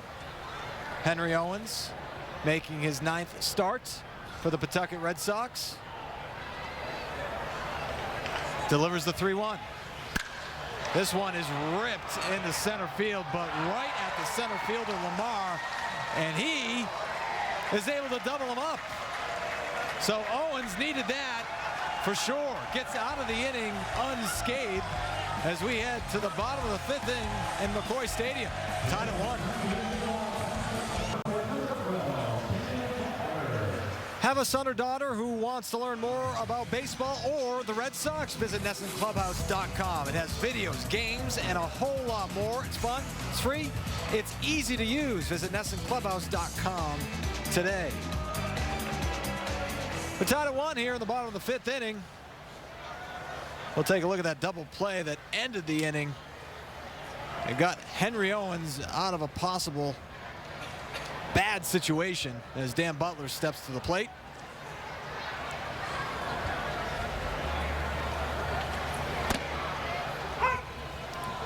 All right, let's take a look at that double play that ended the top half of the 5th inning. Ryan Lamar. It's a case of Jacoby Jones hitting the ball too hard. Yeah, that's not a good pitch by Henry Owens, even though it gets him out of the inning, obviously. You could see him in his body language walking out the mound, thinking back through the sequence and why he gave up a rocket. But sometimes you accept the result. Take a little luck, and again, he's trying to throw strikes. And Norris has been different than Owens tonight in that his misses have been pretty consistent. They've been almost the entire outing on the arm side of the plate, away from right-handers, usually down below the strike zone. Butler can't hold up, and so Norris picks up the strikeout. That is a nasty big curveball from a left-handed pitcher to a right-handed hitter, and Butler's forte is not really the big hook, but there, bam. Gets the job done right there. Only his 2nd strikeout. We mentioned the ground balls being a big part of his game tonight, and Dixon Machado over there at short has been very busy as the Paw Sox shortstop, Devin Marrero, steps to the plate. He grounded out to his counterpart, Dixon Machado, in the 2nd inning. Coming up on Devin Marrero's 4-year anniversary of having been drafted by the Red Sox in the 1st round in 2012. The draft coming up on Thursday, in fact. And so when guys are drafted, you kind of imagine, okay, what's the normal timetable and progression? With a guy like Marrero, I think that you probably expected him. He was an advanced college player, obviously a great college defender. Marrero sends this one deep to right field, but not quite deep enough as Collins makes the catch for the second out of the inning. That's a second hard hit ball out there. Henry Ramos had one earlier, and Marrero can't quite get enough of it. Every once in a while, you get those jet streams out to right and right center at McCoy, and if you can get the ball up in the air, it really does reward right-handed hitters who can go to the opposite field. There, Marrero put a pretty good charge into one, but tracked down on the warning track in right center. If he hits that more directly to the opposite field, that one may well have cleared the fences. Benicio is going to try to bunt his way on Daniel Norris, making an outstanding play to retire the side. So Norris gets him 1, 2, 3 and helps himself out with some good defense. And we're tied at 1 after 5. Yeah, it's great. It's just watching how three of them, because all three guys they're special guys, and not only talent, but their makeup and their character. But the way they've gone about it, and there were questions about those guys. Whether Jackie with the offense, or is Xander going to stay at short? Mookie, making the transition to outfield. There's always been questions with these players, but I think if you give a little patience and a little time, the ability's there. But if you just let them develop and give them some time, I think you can see how special these players are, and these three guys are doing a great job. Couldn't be happier for them. Yeah, that might be an understatement, to say the least. They figured it out at the big league level.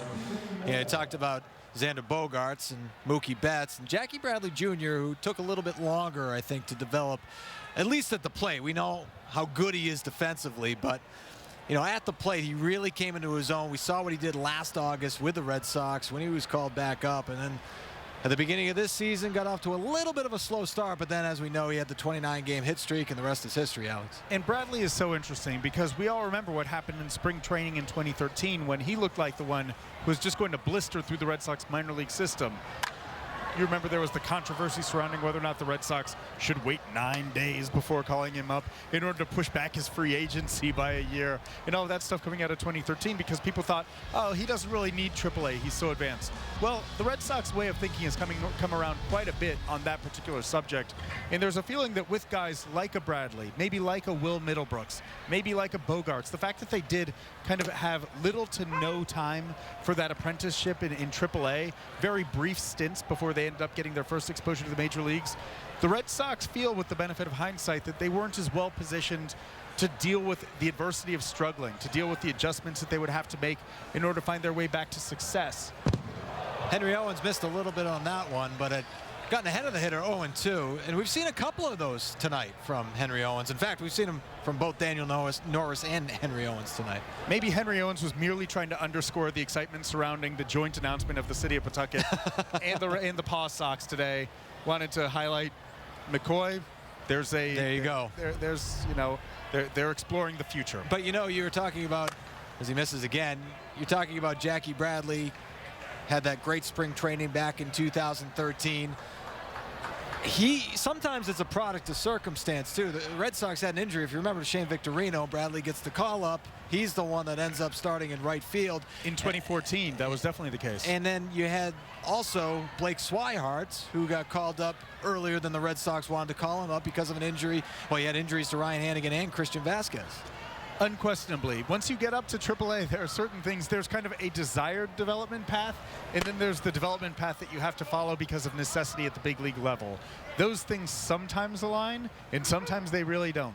But if you think about the guys who have come up and who have succeeded almost immediately at the big league level, it's interesting to look at some of the recent Red Sox because, to me, some of the foremost successes right out of the chute. That's 4 straight pitches where Henry Owens has missed high, and missed high by a lot. And that can sometimes be a little bit of a sign of fatigue in the legs as you're getting a little bit deeper into an outing. You can see Owens at 88 pitches. You're maybe not getting through your delivery quite as well, and so you're leaving some pitches up in the strike zone rather than those side-to-side misses. Coming off an outing where he threw 99 pitches, his high for the season in Pawtucket is 104. And he's only gotten past the 6-inning threshold once this year, whereas last summer, once he got into that groove where he was really able to control consistently, he was working repeatedly into the 7th inning. So that's, you know, if you're among the markers that you're looking for in figuring out where Henry Owens is, how close to Major League ready he is, that's one of them. The efficiency to be able to work deeper into games. And right now he's still working to get to where he needs to be on that front. 90th pitch of the outing from Henry Owens. There's a strike, fouled back. So Henry Owens, for the second straight batter this inning, gets ahead 0-2. We'll see what he does this time around after throwing 4 straight balls to Stephen Moya in the previous at bat. It's easy to look at a guy like Owens and to think, okay, he's struggling now. His prospect, what we heard about him as a prospect, throw that out the window. He's not that pitcher. Realistically, and there's that giant foul territory, but even Dominguez isn't going to be able to get there this time. Realistically, if you think about that age 23 time, it's tended to be a very interesting one for Red Sox pitching prospects. One where they've kind of been in a sink or swim type of moment. Clay Buchholz, for instance, in 2008, that was the season where he struggled so desperately at the big league level for the Red Sox. 6.75 ERA that resulted in his demotion down to Double-A Portland at the end of that year. If you look at a guy like John Lester, there were the early career issues with control and with pitch efficiency that led to this kind of question about, is he ever really going to be able to be efficient enough to work through more than 5 or 6 innings at a time? Well, the answer was a dramatic and profound yes. At 23, you are not a finished product by any stretch of the imagination as a pitcher. There's still quite a bit of development to get through, and you figure out who you are as a pitcher probably into your mid-20s. Well, there are exceptions to the rule, Absolutely. but I think, you know, the problem is a lot of people look at those exceptions and think they should be the norm, when in reality, you have a guy like Henry Owens who picks up the strikeout right here. You have a guy like Henry Owens who's still trying to figure it out, and at 23 years old, that is normal. Sometimes early career success can be one of the most challenging things to work through, because it creates this kind of set of expectations of who you are. And so once you veer from the line that you're establishing, people view that as failure. It's not. It's a normal part of the process. Owens sailed through high A. He was just dominant in the Carolina League. He dominated Double-A Portland.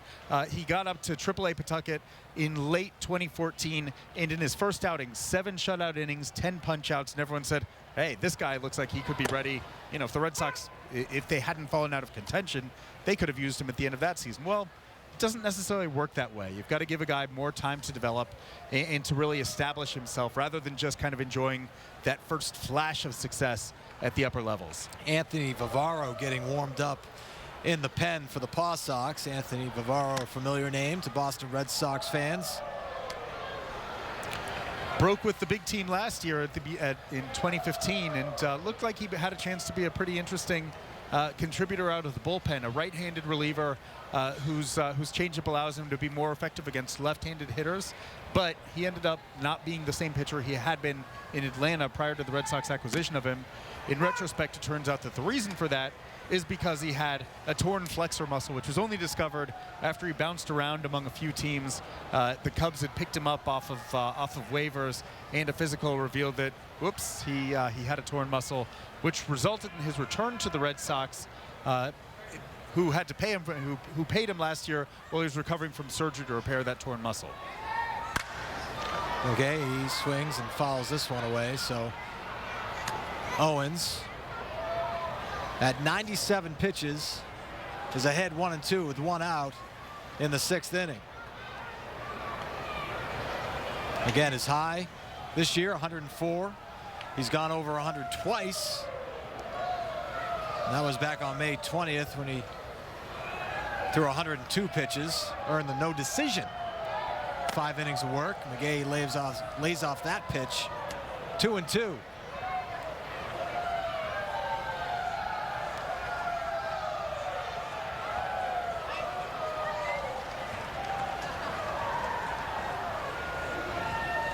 Stephen Moya on first. And Owens delivers. This one is driven to left field, and Lamar nearly came up with it. So Moya, I believe, had to wait to see if he was going to make the play. Lamar with a nice effort out there, crashes right into the wall. can't come up with it, so McGahee reaches. And Moya moves to third as we take another look at this one.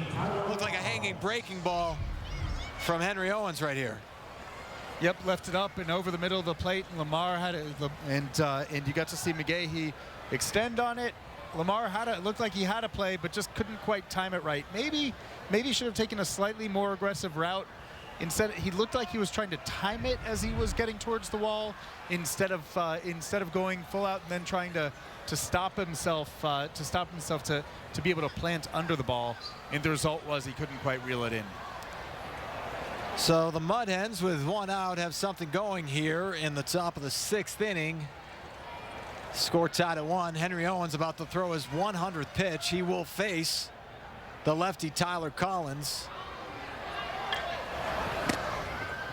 And Owens just misses on his 100th pitch of the outing. Collins did single back in the 2nd inning, grounded to second in the 4th. And one thing that Owens has always had a reputation for throughout his time in the Red Sox system is how competitive he is in these sorts of jams, in situations with men on base, because when you're walking a lot of guys, you have a lot of those.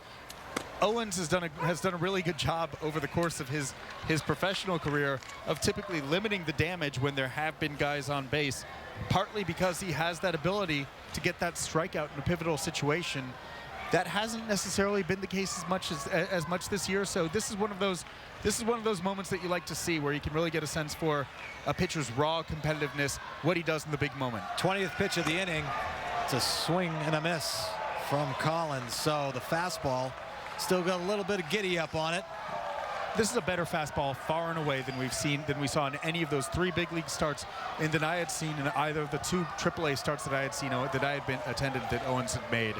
You know, he has been able to get it past hitters. He's had some velocity on it. He's been able to use it to sell his changeup to some degree. It hasn't been great, but it's been better. The 1-2 pitch. Swing and a miss, strike 3. So Owens with a big strikeout right there, able to get Collins.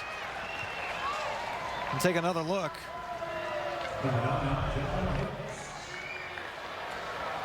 And there it is, that fastball that he's spotting up on the outside part of the plate. And to just, you know, he's able to beat Collins with it. That's a pretty significant out, and you wonder whether or not that would be his last one, because that's that spotlight moment, that prove your competitiveness moment Owens did.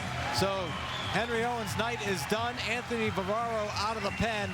2 outs in the 6th, tied at 1. Back to McCoy Stadium, game tied at 1. The new pitcher for the Paw Sox is Anthony Vivaro, 2-1 with a 2.70 ERA in 23 1/3 innings of work. He struck out 26 batters and walked 10. Opponents hitting only .202 against Vivaro. As we take a look at the night for Henry Owens, who got the start for the Paw Sox and had 6 strikeouts on the night and got it done with some secondary pitches and the fastball as well, Alex. Yeah, you got to see him being more aggressive with his fastball than he's been in a number of outings this year. It was up into the low 90s, which is a good indicator that he was in rhythm with his delivery, and his timing was good coming off the mound. He was attacking. That was, you know, a willingness to throw fastballs and fastball counts. You know, despite the 3 walks, you're looking at probably one of his better outings in terms of his overall pitch mix of the year. So Vivaro gets ahead of John Hicks, the Mud Hens catcher. Vivaro acquired by the Red Sox in December of 2014. And it was really unexpected that he was going to be made available from the Braves after that season, because he had been quite good for them out of their bullpen. But at that point, you know, I suppose it's kind of the fungible nature of relievers, that teams, even with a guy who has a sub-3 ERA working out of the bullpen, you know, they were able to see other guys who had more clearly defined roles in front of him. So the Red Sox were able to get him as a kind of buy low guy, and it looked promising at the outset, but then his stuff faded pretty quickly in 2015, and of course there proved to be a physical reason why. Vivaro had a 2.82 ERA in 2013 with the Braves and 2.63 in 2014 as he misses there. And you mentioned the injury turned out to be an elbow injury. Yeah, for Vivaro. That torn flexor muscle, and so that's a not inconsiderable surgery to be coming back from, a lengthy rehab process. By most accounts, this stuff hasn't made it quite all the way back to where it was when he was with the Braves pre-injury, but he's been very competitive at the AAA level, so you give him time to continue to rebuild that arm strength and hope that you might have something that can look out.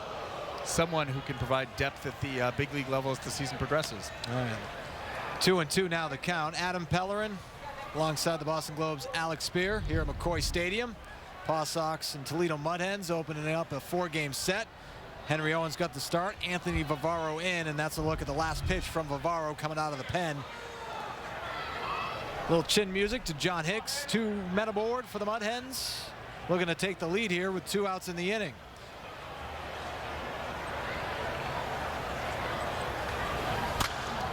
Breaking ball. Fouls this one back. Butler pursues. No play. One of the other interesting things watching these Paw Sox pitchers, and one of the reasons why it's difficult to equate minor league results with big league results, just look at how much foul space there is. Think about that. Dan Butler's almost able to get that ball. That's just a foul ball that in Fenway you don't have a chance. That's almost getting up into the second deck behind the plate. Whereas at McCoy, you have a ton of room, and so you get some free outs in AAA that you might not get in the big league level. One of the things that does make player evaluation such an interesting challenge. 2-2 pitch to Hicks. Fastball got in on his hands, able to foul it straight back. Vivaro has a minor league deal with the Red Sox. He does have an opt-out for the middle of this summer, so it'll be interesting to see whether or not he decides that, okay, I'm going to stick around. I think that maybe there's going to be an opportunity in Boston, or if he thinks that he might have a better opportunity to make it back up to the big leagues with another organization. But for right now, he has been an effective member of the Paw Sox bullpen. 5 straight scoreless appearances for Anthony Vivaro, looking to extend that streak as Hicks fouls another one away into the stands, into the crowd. 5 straight scoreless appearances for Anthony Vivaro, 8 innings of work. And he mentioned an opportunity in the bullpen. Well, we'll see what happens moving forward with the Boston Red Sox. There could be an opportunity. It depends, and everything is really connected because you have the starting rotation. There are questions there. There are questions whether or not Clay Buchholz, who's in the pen right now, may go back into the starting rotation. So there could be an opportunity for a guy like Anthony Vivaro moving forward. In the same, that other question looms about a guy like Joe Kelly, who's starting in Pawtucket tomorrow, and whether or not he's going to be better suited to help the Red Sox at the big league level in the rotation, if he can assert himself maybe for that 5th spot, or if he doesn't, will the Red Sox consider the possibility of moving him to the bullpen, which is it's a tricky question with a guy like that because he's been dealing with those shoulder problems on a few different occasions throughout his career. And so the question of usage and management that would come with relief work is very much in check swing. Yes, he did. So Vivaro able to get out of the jam and keep this one tied at 1 as the Paw Sox come to bat in the bottom of the 6th, looking to get something going.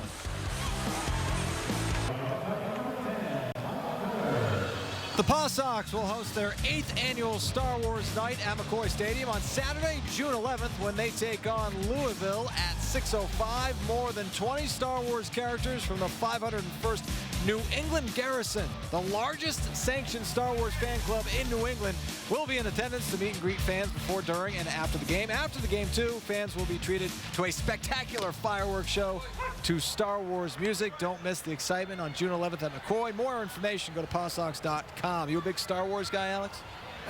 We watch some part of Star Wars in our house almost every day. Every day?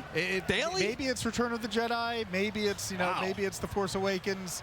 A 6-year-old and a 2-year-old who kind of need a scene to get them going. On so it's for basis. The kids, in air quotes. That's what I'm told. I do have a Wookiee costume, but that's another story. Daniel Norris still on the mound for the Toledo Mud Hens. He's pitched very well. Yeah, he's been awfully impressive, and he's just kind of blitzed through the Red Sox since they were able to scrape that run together in the 1st inning. You're looking at 12 straight batters retired entering this frame, and just power stuff that's been getting on them pretty quickly. stuff that you don't that often see at the AAA level. A guy with major league experience. Again, he was a key piece in the deal for David Price. And my recollection is that Dave Dombrowski, at the time that he made those deals as the president and GM and CEO of the Tigers, said that part of the idea was that they weren't going to rebuild; they were going to reboot with the Tigers. They wanted to get guys who were close to major league ready.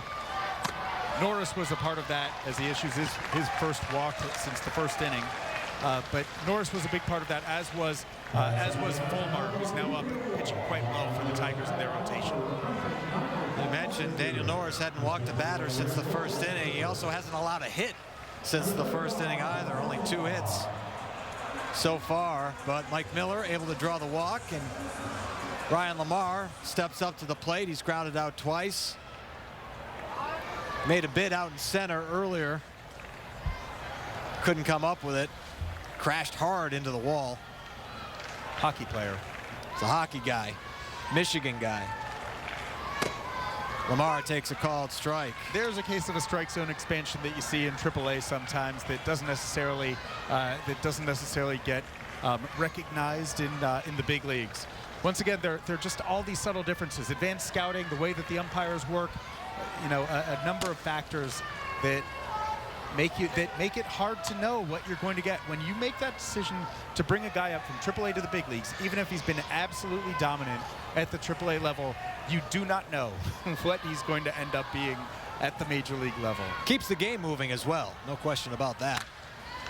And Lamar able to get this one to fall for a base hit, so nice base running there from Mike Miller, who goes first to third, and so the Paw Sox are in business here in the bottom of the 6th inning. Ryan Lamar with the base hits, his first of the night. And you're maybe seeing Norris elevating just a little bit more. He's been so effective keeping the ball down, which has resulted in one ground ball after another. But there, ball gets up a little bit. He's also pitching out of the stretch for the first time in what feels like an hour and a half.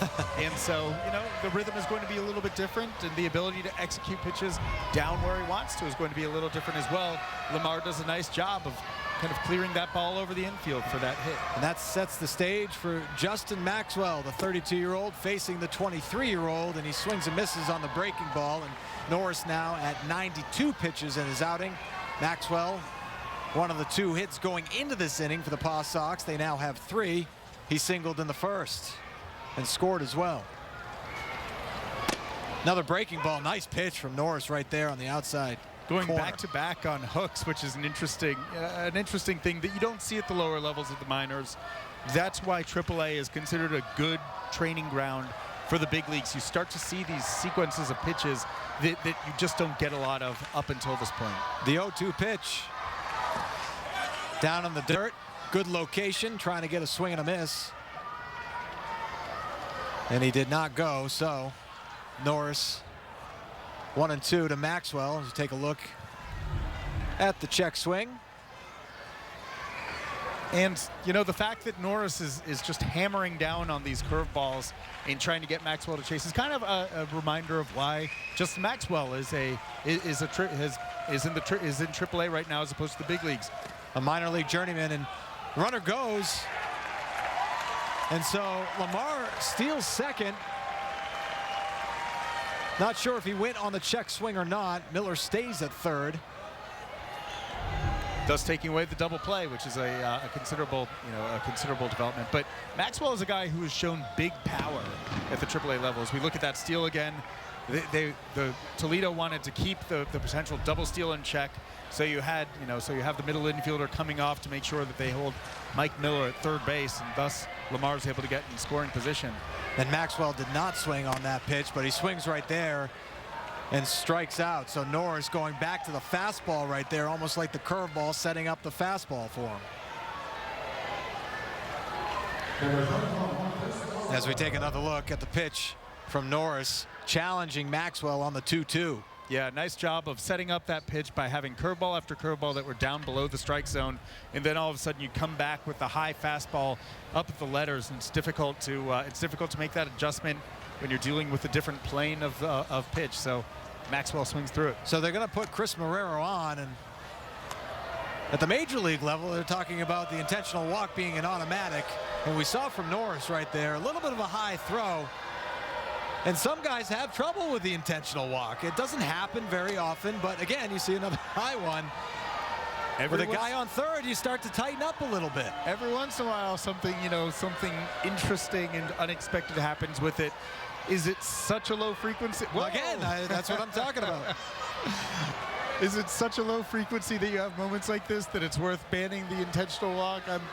I'm not sure. It is when they do go haywire, though. It's pretty entertaining. We'll see what happens here.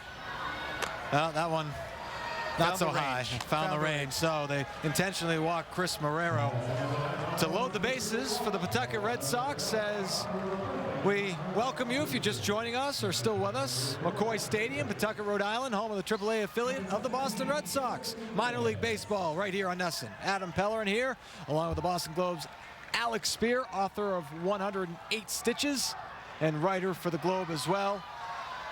Henry Owens started tonight for the Paw Sox. He went 5 2/3, allowed 1 run. It's a tie ball game right now, 1 apiece. So the Paw Sox threatening big time here in the bottom of the 6th inning, facing Daniel Norris. You have Chris Dominguez up at the plate for the Paw Sox. He's 1 for 2 on the night. And he, like Maxwell, is kind of a swing and miss guy throughout his professional career. So you have the bases loaded, but you also have a guy against whom you can, Norris can pitch for that strikeout or that twin killing that would get him out of the inning.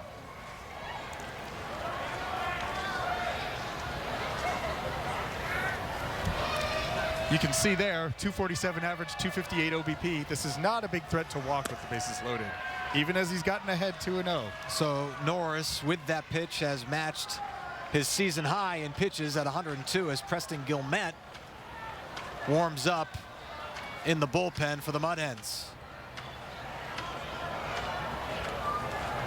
2-0 the count to Chris Dominguez. Takes a strike right there, so it's 2-1. Good base running from Mike Miller on third base, going 1st to 3rd. Ryan Lamar, the base hit, an intentional walk to Chris Marrero sets the stage for this at bat for Chris Dominguez, looking to get something done and give the Paw Sox the lead. The 2-1 pitch lifted into center field. It is plenty deep enough. Jacoby Jones makes the catch. Miller tags from 3rd, and the Paw Sox take a 2-1 lead here in the bottom of the 6th inning. Little manufacturing of runs with Dominguez putting the cap on it by staying up the middle. That is so important for a big hitter to have that mentality of not pulling the ball, but instead just kind of staying squarely up the middle or to the opposite field to be able to drive it. That's part of what's made the Red Sox good at the major league level this year. Their right-handed hitters have been so willing to go opposite field, and it's really resulted in a high degree of contact and a lot of hits. Prime example of that is Xander Bogaerts. His inside-out swing has been outstanding, and it does resemble his idol Derek Jeter just a little bit, but we have seen more power from Xander Bogaerts as of late, going to all fields. And part of the reason is because he's been committed to the opposite field, so pitchers have stopped working him away as much. Now they're starting to come in, and he's turning on those pitches, so it's the cat and mouse game in part of Xander Bogaerts' ongoing evolution. Henry Ramos up at the plate now, making his AAA debut, and he swung at the first pitch in his first 2 at-bats, and he's taken the first 2 pitches here, and he's down 0-2. He's doubled his career AAA pitch volume of pitches seen this The 5th pitch seen in his AAA career is strike 3. So on the 25th pitch of the inning, Daniel Norris gets out of the jam, but not without another run from the Pawtucket Red Sox, who take a 2-1 lead after 6 at McCoy. Well, all of us remember the final scene in Field of Dreams when Kevin Costner has a little bit of a catch with his father as a young man, portrayed by actor Dwyer Brown. Enjoy an unforgettable moment after the game on Sunday, June 12th, when all can play catch on the field with each other and with Dwyer Brown as he reprises his role exclusively for Paw Sox fans. It's a special experience for dads, for moms, and for all who love the baseball classic Field of Dreams. And it's a great pre-Father's Day celebration on June 12th, week before Father's Day, when the Paw Sox host Louisville at 1 o'clock. For more information, you can go to pawsox.com. Favorite baseball movie, Alex Spear, go. I mean, you know, you start with the pantheon of Bull Durham, Major League, you know, Major League Field of Dreams that all came out at that same window. Bang the Drum Slowly, great one that's, you know, a little bit more dated. I have a fondness in my heart for seeing Damn Yankees as a kid. And then there are just so many that it's difficult to enumerate anyone. How about you, Adam? I got to go with, well, you got to put them in different categories, right? So with Major League, you know, comedy, hilarious, one of my favorites. I like Bull Durham a lot. Our producer, Brian Zagello, is talking about For the Love of the Game with Kevin Costner, another Kevin Costner movie. That's not really high on my list. Yeah. I'm not really high. Eight Men Out is a good movie. We're getting all sorts of baseball movies now in my ear. Is it really in your ear, or is it just the voices in your head? It could be a combination. Okay. I'm not gonna lie. I do like The Natural, Robert Redford. Spectacular, great book. I'll be honest, I didn't read the book. I just watched the movie. I'm a movie guy. You're messing with Bernard Malamud's royalties, man. That's why you're a Harvard Don't take guy. that You read the lightly. books.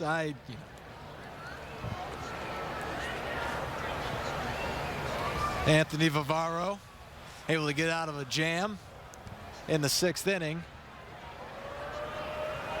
And now has a lead in this one, but Tyler Bortnick. This ball is gone. Home run for Bortnick, or is it? should I say double? My mistake. It was a resounding double. One hit so hard that they almost should have given them credit. It went so fast, it missed it. All right, so a double. He hit it to the big part of the park, put it that way. And so had he pulled it just a little bit more, then you're looking at a ball that pretty easily clears the fences and left. All right, so there's Bortnick. A better look at it. You can see. There you go. He hit the honeydew. Hit the honeydew. All right, so with one out in the inning, it's Dixon Machado who grounds to short. The shortstop, who has seen a lot of action at shortstop today, grounds to short. And that's the second out of the inning. Devin Marrero making the play.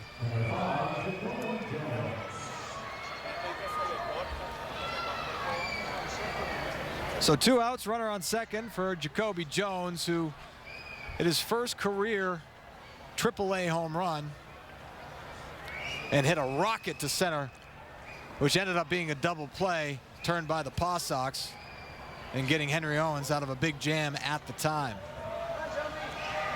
It is kind of interesting to see some of the players who Dave Dombrowski acquired while with the Tigers, because it does give you a sense of, when looking for prospects, these are some of the tools that he and his pro scouting staffs might have emphasized pursuing. So clearly there was an emphasis on some guys with some serious pop, right? When you're looking at a guy like Jacoby Jones, Dombrowski has long been a guy who's featured a lot of power up and down his lineups. He's also featured a ton of power arms, the Daniel Norrises of the world. He really talked at his introductory press conference about the love of power arms, and he held true to that when he was acquiring guys with the Tigers. So far, he's held true to that while acquiring guys with the Red Sox. 0-2 pitch inside to Jones. So Vivaro went to the breaking ball, went back to the fastball. Get him off the plate a little bit so that maybe it opens up something else for him away. The 1-2 pitch from Vivaro. Swing and a miss on the fastball, so Jones strikes out. So Tyler Bortnick's double doesn't hurt the Paw Sox. They hold the lead going into the 7th inning stretch.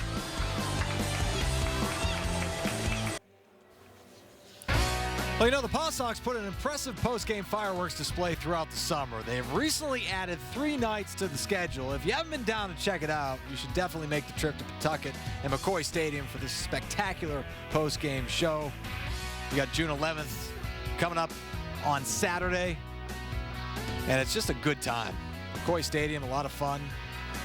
A lot of things going on throughout the summer as The Mud Hens go to the bullpen. Preston Gilmet, the right-hander, is 2-0 with a .94 ERA and 28 2/3 innings of work. He struck out 25 and only walked 2 batters. So Gilmet very good out of the bullpen for the Toledo Mud Hens, and Daniel Norris pretty good in a starting role for the Mud Hens tonight as well. Yeah, certainly looked the part of a guy who's probably not far from being a big league depth consideration for the Tigers at some point this year. And he's already been up briefly once. I think that he had just an inning of work out of the bullpen. But Norris was acquired by the Tigers last summer because he's very close to the big leagues. And there was nothing that you saw tonight that would have suggested otherwise, just in terms of what he's able to do with the power of his fastball. The ability to get bad contact against his arsenal was pretty impressive. Season high in pitches for him. And again, he only allowed 2 hits in the first inning, and it had gone 1-2-3 until the 6th inning when the Paw Sox were able to take the lead. Norris, I should have mentioned this earlier, he gives some kind of context to a member of the Red Sox roster, actually, for how atypical he is. Norris is a highly regarded prospect. He was a first-rounder. He's moved quickly to get to this point of his career where he's moving between the big leagues and AAA. Well, he played against Mookie Betts in high school in Tennessee, and you know the fact that he and Mookie Betts were peers, and that Betts is now in his 2nd full season as a potentially emerging star, tells you something about how fast Mookie has moved as Dan Butler gets his single to center. So Dan Butler with the single to start things off for the Paw Sox here in the bottom of the 7th inning, looking for a little bit more cushion as they lead the Mud Hens 2-1, and that brings up Devin Marrero, who is 0 for 2 on the evening. He did have that hard fly out to right field, and there's been at times some pop in his bat. If you go back to the beginning of the 2014 season, Marrero was a guy who was who was collecting extra base hits, a lot of doubles with AA Portland before his promotion that year to Pawtucket, and the performance hasn't followed at the AAA level. And there's that great separation right between each level of the minor leagues in some respects. AAA, you're seeing very different pitch sequences than you've seen anywhere else, but there have been flashes of offensive potential in the past for Marrero that suggest that maybe he has a chance to be a bottom of the order regular member of a lineup. Maybe he doesn't. Maybe he ends up being a utility guy, but you kind of use this time in Pawtucket. You don't rush through AAA. You give a guy a chance to prove what he can or cannot be. Marrero is 5 for his last 9. Did Peter Brady just invade? He might have, yeah. He might have. He stole my headset. Give it back, Peter. Swing and a miss from Marrero right there, as I was about to say before Peter Brady took the headset away from me. 5 for his last 9. 2 multi-hit games in his last 2 games, and so Marrero coming around a little bit with the bat, but he is 0 for 2 tonight.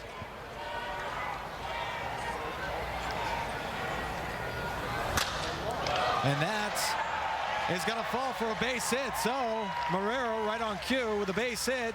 And the first 2 men are aboard for the Paw Sox here in the bottom of the 7th inning against Preston Gilmet. And we saw the numbers for Gilmet coming in. He's very good, a .94 ERA. But the first 2 men have reached as we take another look at the swing from Devin Marrero going down and getting it. Yeah, gets it off the end of the bat. It sounded like that kind of hollow sound. It wasn't exactly resounding, but doing enough with 2 strikes to just make contact and serve it into center field. Again, that's a good 2-strike approach, staying up the middle of the field or working to the opposite field and letting your hands react. So that sets the stage for Jose Vinicio, who tries to bunt, and fortunate right there that didn't get an out. So Vinicio has been a bunting machine since his promotion from Portland. He's in AAA for the first time just in the last few games. He has 4 bunt hits thus far in his time in Pawtucket, which also helps to explain why his batting average is the exact same thing as his slugging percentage thus far. But he's been able to play the kind of small ball game. But I could probably write a treatise on Jose Vinicio. I find him to be an endlessly fascinating member of the Red Sox organization for a number of different reasons. Not quite sure we have time for all that, Alex. Well, let's start it. We could start it. I'd like to hear a little bit more. 2009, Jose Vinicio was signed at the same time as Jose Iglesias. Jose Iglesias got $6 million as a signing bonus. Vinicio got about $1.95 million as a signing bonus. One of the biggest bonuses ever given out to a kid out of Latin America in that international amateur market. And the idea was, okay, really skinny kid, obviously, but with some great athleticism, some quick twitch. Squares around again. This time gets it down. Guilmette's going to play, and he does get Vinicio, but Vinicio does the job. Moves the runners up to second and third. Continue. So quick twitch athleticism, moves really well, plays a good advanced shortstop defensively, and showed enough with the bat, just the ability to get the bat on the ball and to kind of make contact that you could say, okay, let's imagine this guy gaining 30 pounds, 40 pounds of muscle, which wouldn't be shocking at all for a kid who's signed at 16. Then you're talking about a guy who could be a pretty interesting two-way player. Well, he never put on weight. He weighed 137 at the time that he signed. He maybe is up to 150. That's his listed weight right now. But it's part of why it's so difficult to sign guys at the age of 16. You have no idea what their physical development is going to look like. And as a result of that, you have very little idea what their on-field development is going to look like. And so Vinicio is a guy who's moved throughout the system, but there was this possibility of him being a star. I used to talk to a couple of scouts, actually to a couple of prospect analysts, Kevin Goldstein, then of Baseball Prospectus, Jim Callis of Baseball America, and they described him as having a Jose Reyes starter set back in the day, and that just never translated. But he showed this incredible flash of promise as a teenager in Greenville a number of years ago. His inability to add on just weight and strength means that he's kind of in this position of having become an organization guy over the last several years.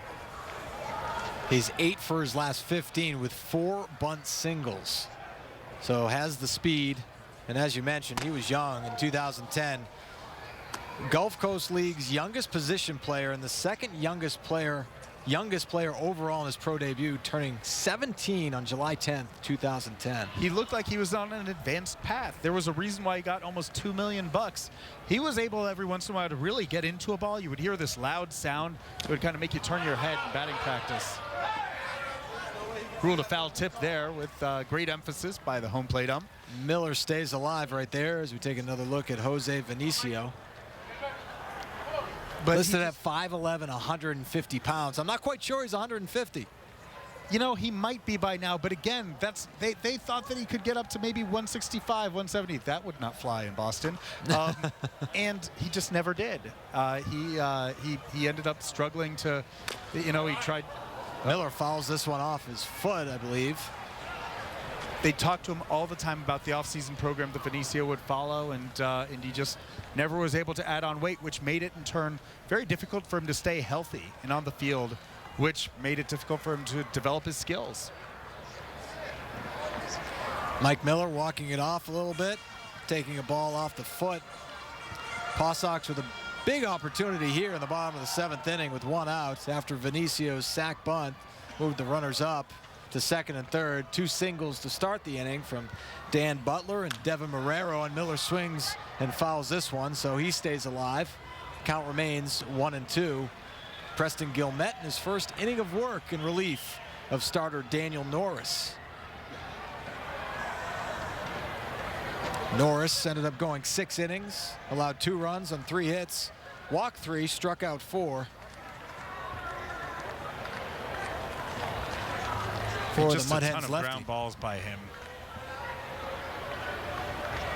Yeah, Dixon Machado very busy over there at shortstop tonight. Rest of the infield busy as well. Miller is kind of on the opposite end of the prospect spectrum from Vinicio. They've both kind of fallen into that category of versatile organization guys who move around to a couple of different levels. But Miller was signed for next to nothing as a college senior. Offers on that one, so strike 3. So 2 outs now in the inning after Miller strikes out. 26th strikeout now for Preston Guilmette as opposed to 2 walks.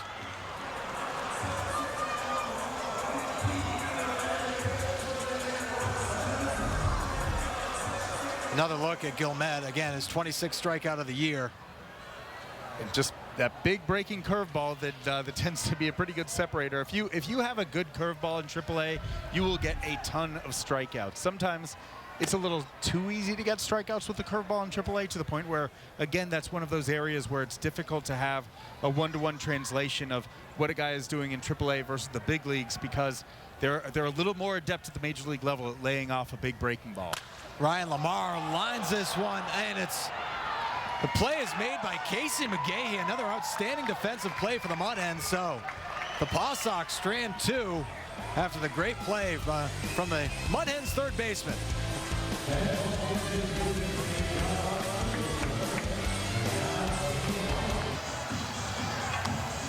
Tune in tonight after our Paw Sox coverage for NESN Sports Today, presented by People's United Bank. They'll have the latest news and notes from Game 4 of the Stanley Cup Final in San Jose, plus a preview of the Red Sox road trip starting tomorrow night in San Francisco. That's NESN Sports Today, immediately following our coverage of minor league baseball here on NESN. Welcome back to McCoy Stadium. The Paw Sox with a 2-1 lead as we head to the 8th inning, and that's Pat Light up in the bullpen for the Paw Sox. Anthony Vivaro is on the mound as it stands right now, and he delivers to Steven Moya.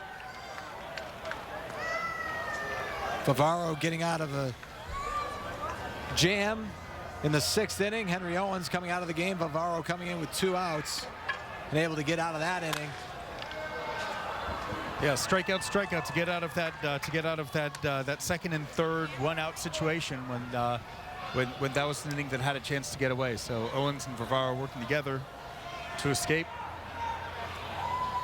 And Vivaro again has been competing very well at the AAA level, even though you've seen some swing and miss this evening. It's probably not in the same volume that you saw it when he was with the Braves. Then he was more than a strikeout and inning guy.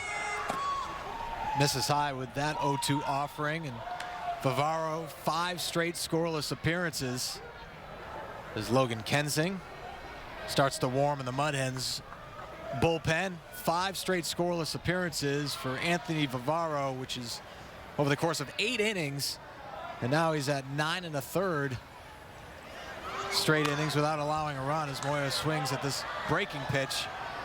1-2. It would appear that the Mud Hens do not share the Paw Sox or the Red Sox organizational philosophy regarding no beards for their minor leaguers. I would agree with that. Yeah.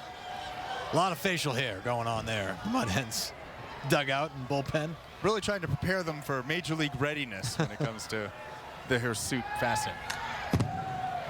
Moya stays alive. Vivaro. Up until a couple of years ago, there was in 2013, for obvious reasons, the Red Sox let their minor leaguers go, and there was some serious facial hair coming out of Pawtucket that year. The Paw Sox were right in the mix for the Governor's Cup over the course of a couple of years, but they reined that back in I believe certainly by 2015. Oh, Moya not happy. But that's strike 3, so he's got to be careful here. If he keeps talking, arguing balls and strikes, that's a big no-no. So we'll see if Lloyd McClendon comes out trying to calm him down, but that's not the case. Moya will walk back to the dugout. That's a big man yelling at you, too, 6'7". Take another look, see if he had a case. Yeah, looks like he did. Looks like he held up, but looks like he did, but it works out in the Paw Sox favor. Vivaro picking up the strikeout, his 3rd since coming into the ball game in relief of Henry Owens. So the breaking ball working. Jacoby Jones, or I'm sorry, Chad Huffman, I should say. First pitch swinging, and Marrero unable to make the play. We'll take another look at that one. Looked like he was hurrying that throw and just kind of pulled Dominguez off the bag a little bit. A rare miscue for Marrero. Once that ball hops out of the glove, then he's rushing the throw. His balance is thrown a little bit off, and he's not able to finish off the play. Still waiting for an official scoring, but it would appear that would be an error.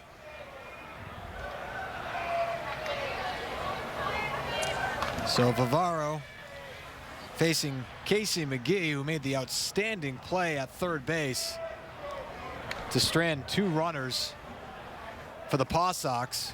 who were threatening big time after the first 2 men of the inning reached. He had a double in his last at bat. Ryan Lamar couldn't come up with the ball out in left center. Go ahead, Alex. Varvaro's been pretty interesting, though. He's mixed. He's had a nice 3-pitch mix, fastball, curveball, and as well as that changeup. And he's been just attacking. We're looking at a guy who's, this is batter number 8, and he's only at 26 pitches. It was ruled an E6, so Marrero charged with the error.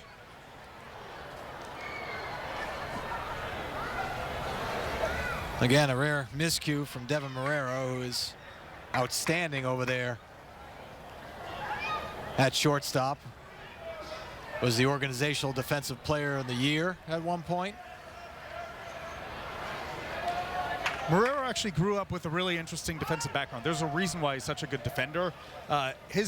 We've talked about his baseball family a little bit earlier. Well, he was friends with, for instance, Ray Ordonez when he was growing up. Ray Ordonez lived close by to them in Miami. He was at a time when Ordonez was with the Mets, and so he used to watch Ordonez highlight videos all the time in practice, doing some of the same moves on the field that Ordonez, a Gold Glover with the Mets, managed to pull off in the field. Obviously, some of those movements and actions translated to Marrero's own growth as a defensive player. Yeah, not a bad guy to model yourself after, that's for sure. Ray Ordonez. Yeah, he was. He wanted to be able to incorporate some flash of Ordonez while also developing a very fundamentally sound defensive approach. He's managed to do that. 28th pitch from Varvaro. Runner goes. Nice throw from Dan Butler. And Huffman is thrown out at second base. You wonder if a hit and runner was on at that point, because Huffman was out by a mile. Yeah, not close. Good catch and release by Butler, obviously. Did get a good jump, but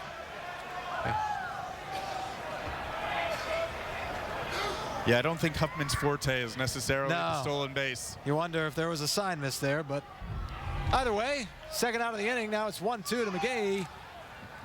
Curveball in the dirt from Anthony Varvaro, who has been very good in relief of Henry Owens tonight. Butler's ability to manage a game from behind the plate is also highly regarded. That's part of the reason why the Red Sox were excited about being able to bring him back into their organization this past offseason. Butler's departure from the Red Sox prior to the 2015 season actually had a pretty considerable impact on the team. Butler was claimed on waivers by the Nationals prior to in the 2014-2015 offseason, which in turn meant that when Christian Vasquez went down, Dan Butler wasn't in the organization, which is why the Red Sox had to go out and acquire Sandy Leon. When Ryan Hannigan went down, their depth was depleted to the point that they needed to bring up. They didn't have Butler available to bring up, and so Blake Swihart got his major league opportunity probably faster than he would have. The Red Sox catching situation might have been very different a year ago had they not parted ways with Butler. Dan Butler catching Anthony Varvaro right now. So far, Varvaro has gone 2 innings. And he pitched 2 innings 5 times this year. And for obvious reasons, at the AAA level, the Red Sox like to stretch out their relievers so that they can be essentially long men at times when their bullpen gets torched in an extra inning game or by a couple of short starts. Beneccio's got it.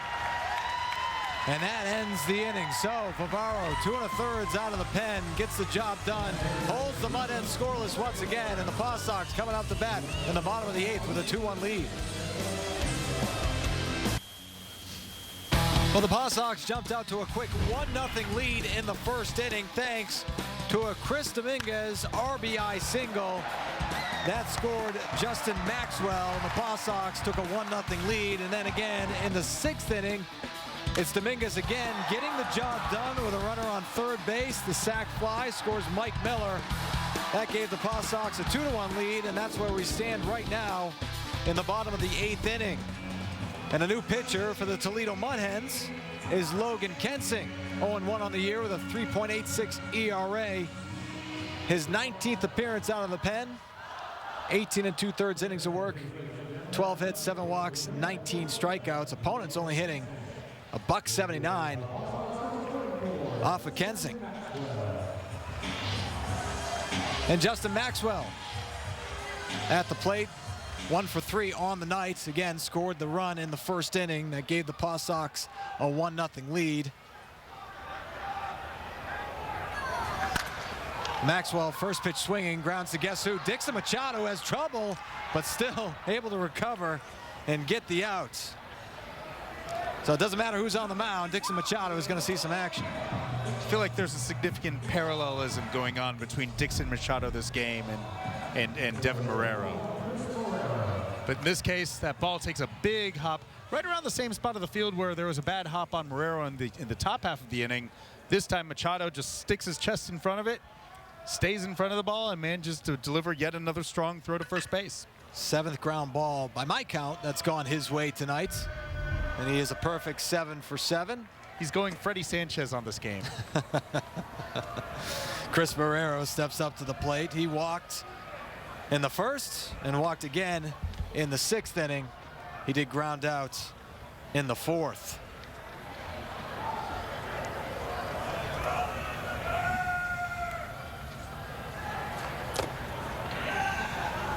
So we're talking about Chris Dominguez and getting the start at first base tonight, and you know, we know what happened with Sam Travis the other night, torn ACL. His season is over, and that's a guy, you know, who many feel had a chance next season to break in with the Boston Red Sox because you have David Ortiz retiring, because there's a situation where Hanley Ramirez might be the DH and Travis Shaw being a third baseman now. It could have opened an opportunity maybe for Sam Travis. He was one of the most impressive people we've seen in recent years in spring training this year. His ability to just punish pitches in the strike zone was noteworthy. He was he looked like a pretty advanced bat for an upper levels minor leaguer, someone who was going to be able to use this season as a kind of finishing school. We talked about the Red Sox desire to get a guy a really kind of extended run in AAA, and they were excited about the fact that Travis looked like he might be able to get, you know, close to a full year of seasoning, which would put him in a potential conversation for major league options entering next year. This one is driven to center, but the center fielder Jacoby Jones is under it for the 2nd out of the inning. But the fact that he did have that injury in the middle of the season after just, you know, less than 2 months into the season means that when he does come back next year, he's expected to be healthy, Sam Travis that is, for the start of 2017. There's a pretty good chance he's going to need some more development time starting the year back in AAA, get his timing back down, get kind of some of that more advanced, refined approach locked in, and also make some progress defensively, because he had some work to do on his defensive fundamentals that did kind of require addressing before he was going to be a consideration for a big league call-up. And Chris Dominguez stepping up to the plate. Had a big night for the Paw Sox. 1 for 2, 2 RBI. I think that went off the bat. That was a very puzzling carom. It certainly seemed like it went off the bat. The question is, did it go off something else too? I think it went off the catcher's mask. Yeah. The knob of the bat to the catcher's mask, and sort of an interesting bounce, to say the least. Happily, both catcher and Dominguez seem amused by it rather than traumatized. Take another look. See exactly what happened here.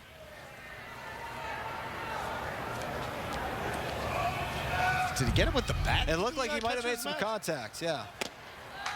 Either way, he strikes out, so the Paw Sox go 1-2-3 in the bottom of the 8th inning, but they do have a 2-1 lead, and we'll see if they can close it out here at McCoy Stadium.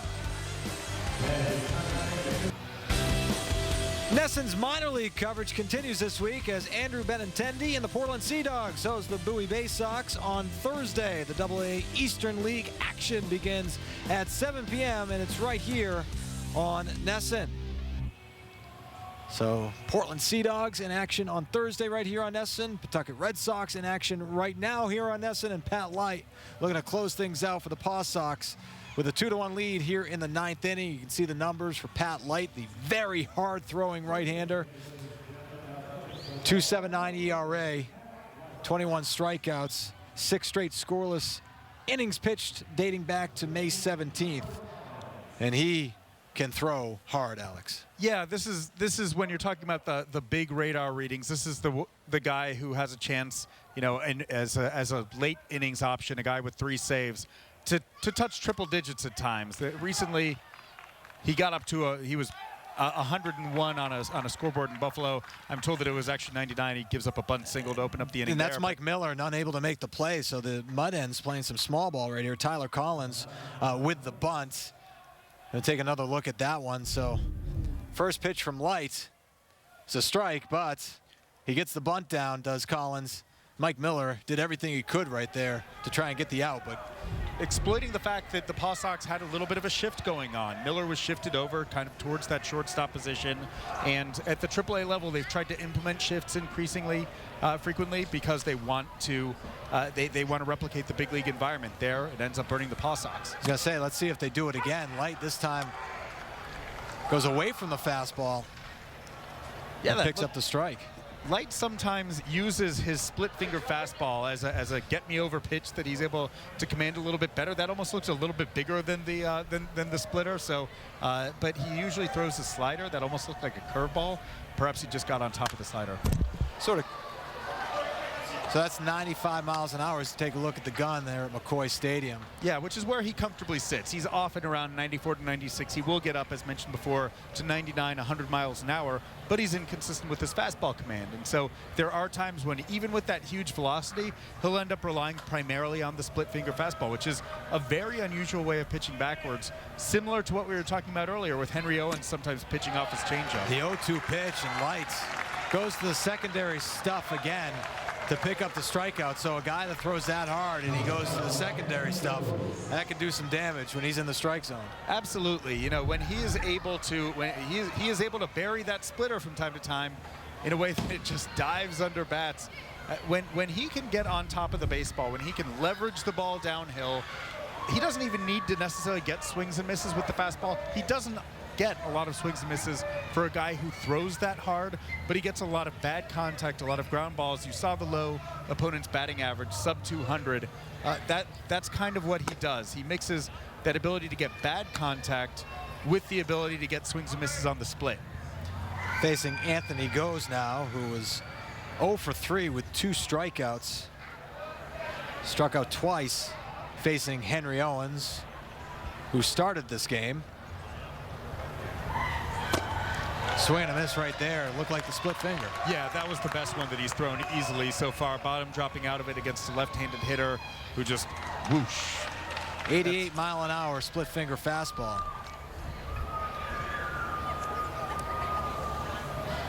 Of course, contact has been an issue for Ghost this game and throughout all games in the 2016 season. That's why he was sent down to AAA Toledo. There's another swing and a miss. Ball gets away from Butler. He's able to recover, so the runner does not advance.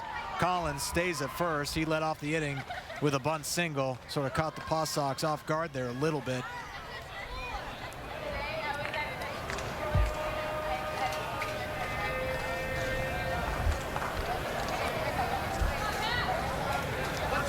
But in some ways, you know, it's good to be able to see relievers, to see pitchers at the AAA level working in these higher leverage moments, pitching with guys on base.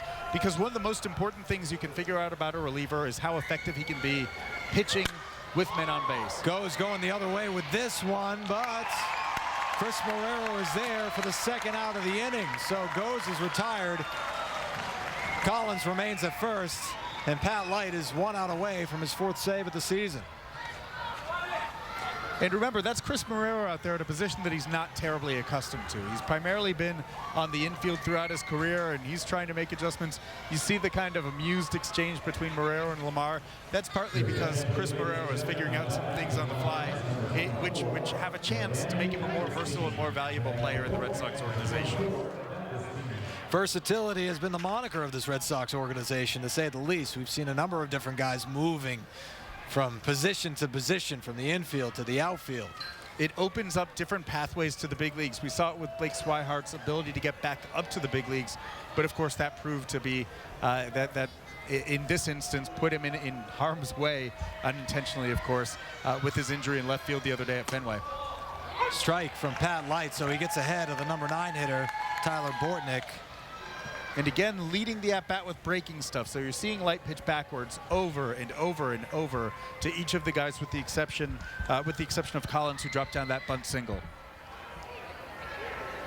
Bortnick doubled his last time up. Another strike right there from Light. So up 0-2 in a position to put the Paw Sox in the win column to start their 7-game homestand. Start of a 4-game set against the Toledo Mud Hens. Bortnick calls timeout. And remember, this is Light's just second year working out of the bullpen. His first year when he showed up in spring training knowing he was a reliever, you're seeing them put him in roles of higher leverage, higher pressure to see how he'll respond. 0-2, fouled down the third base line. And that's the good fastball that the Red Sox want Light to feature. That fastball that's really pounded down in the zone, that gets the ball on the ground. Again, for whatever reason, it doesn't have a great deal of movement, evidently doesn't have that much deception. It has power, and when it's angled down, it's really hard to get that ball up in the air and do any real damage against it. Runner on first, 2 outs in the inning, 0-2 the count to the number 9 hitter, Tyler Bortnick. Pat Light with the pitch. 1-2.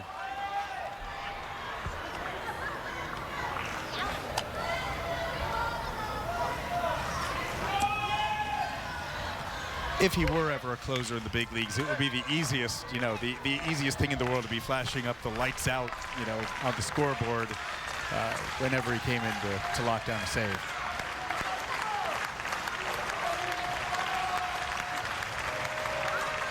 One, 2 outs. Pat Light delivers. Swing and a miss, strike 3. Paw Sox win. Pat Light picks up the save as the Paw Sox move 1 game over 500 for the first time since April. So a good start to the series, a great start to the homestand as the Paw Sox walk away from the victory. We will wrap things up from McCoy Stadium in a moment.